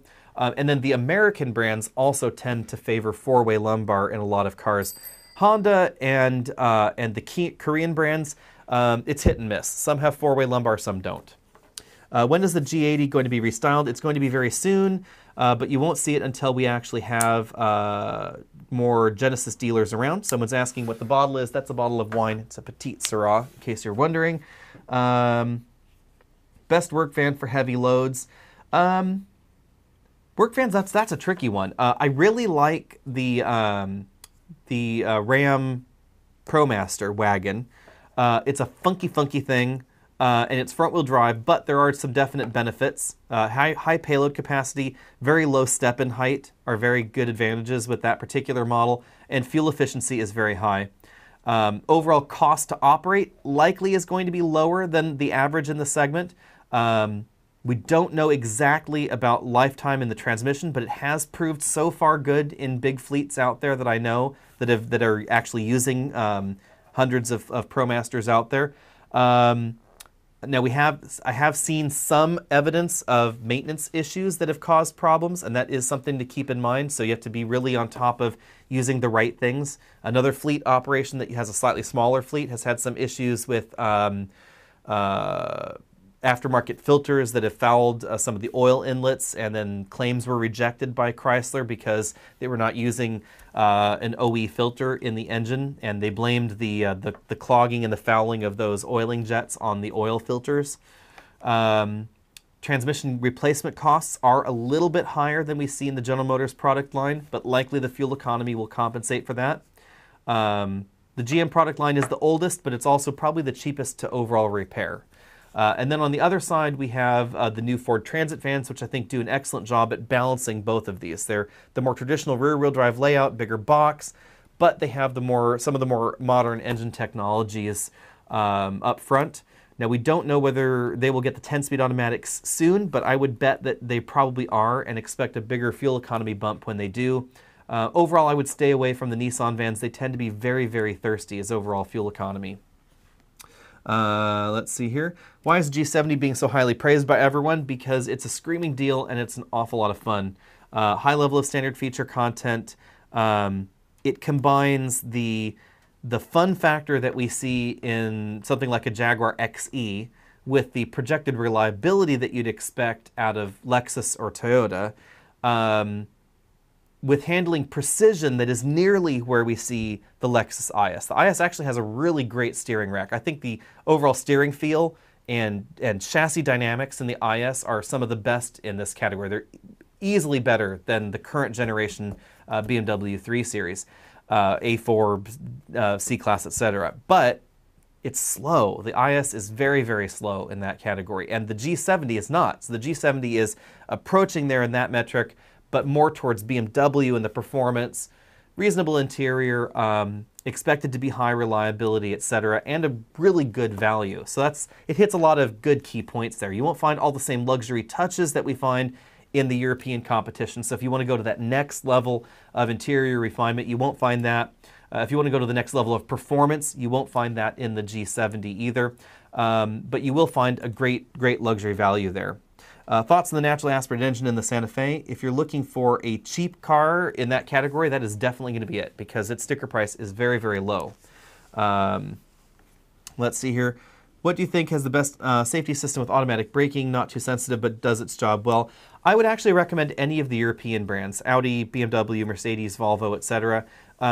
Generally speaking, the European brands take a different view to automatic safety versus the Japanese brands and some American brands as well, in that they will wait until everything's gone wrong before they intervene. Like even safety-obsessed Volvo, their autonomous braking system will only kick in when it thinks things have gone really pear-shaped and there's nothing you're going to do to really solve the problem. Then it will step in and interact.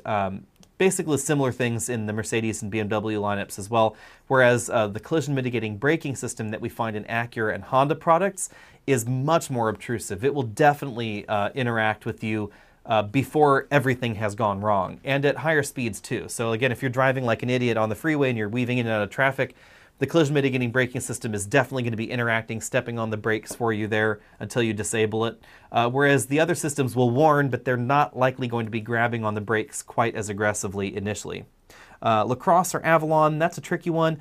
I might actually tend to go towards LaCrosse, to be perfectly honest. I like the Avalon. It drives, I think, a little bit better and feels fresher than the LaCrosse, but the LaCrosse is a little bit more comfy. And I like the fact that you can get all-wheel drive in that one. Let's see, someone's asking about the King Ranch's seats. I actually think that the Ram 1500 seats are more comfortable than the King Ranch seats, except for the massage functionality that you do find in some of the Ford pickups. But outside of the massage functionality, I think the seats in the Ram are actually more comfortable, at least for me. Are electric cars more reliable than internal combustion engine cars? Do you believe range will ever get to above 400 miles? They generally are more reliable because there's less to go wrong, quite simply. That's quite logical there. Range above 400 miles, it's possible. The question will be, why?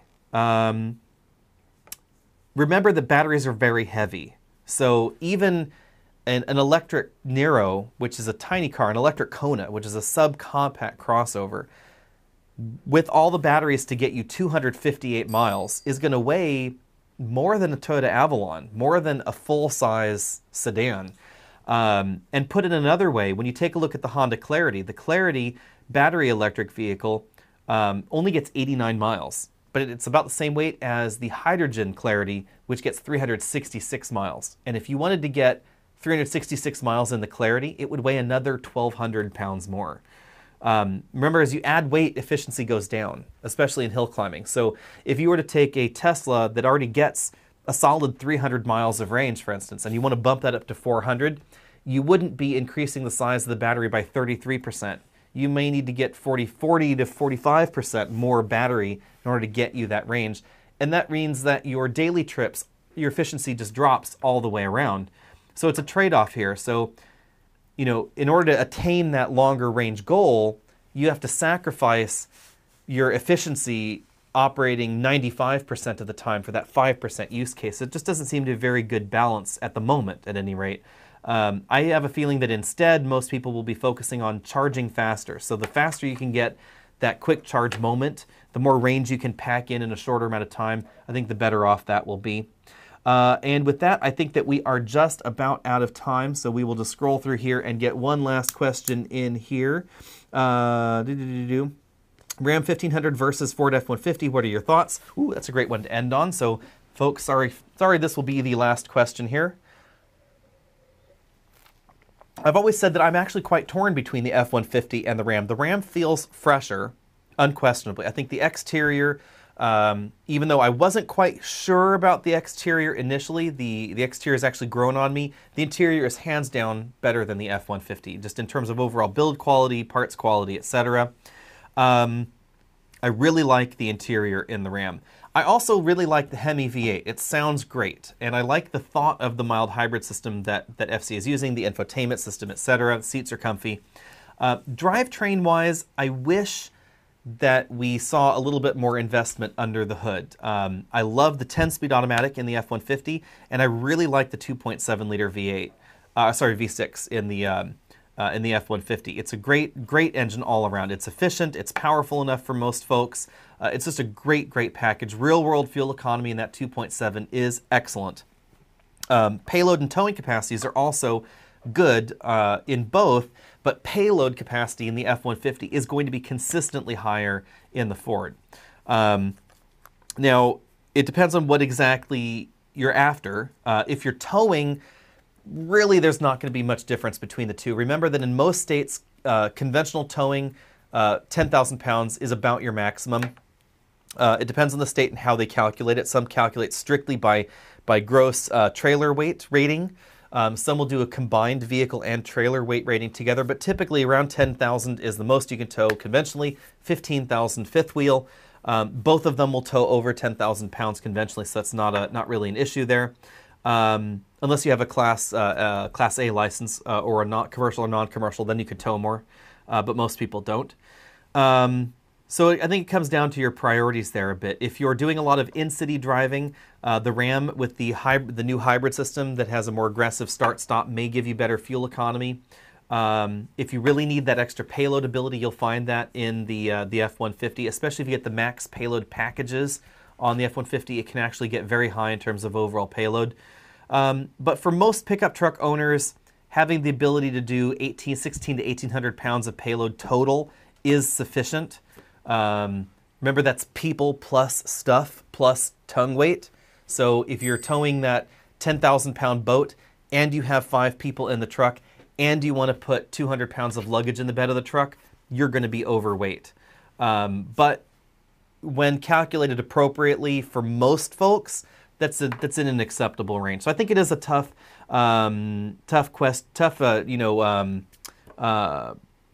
question there between the two vehicles. I would tend to lean towards the Ram because of the interior, but I might always be wishing that I had Ford's engine under the hood, if that helps.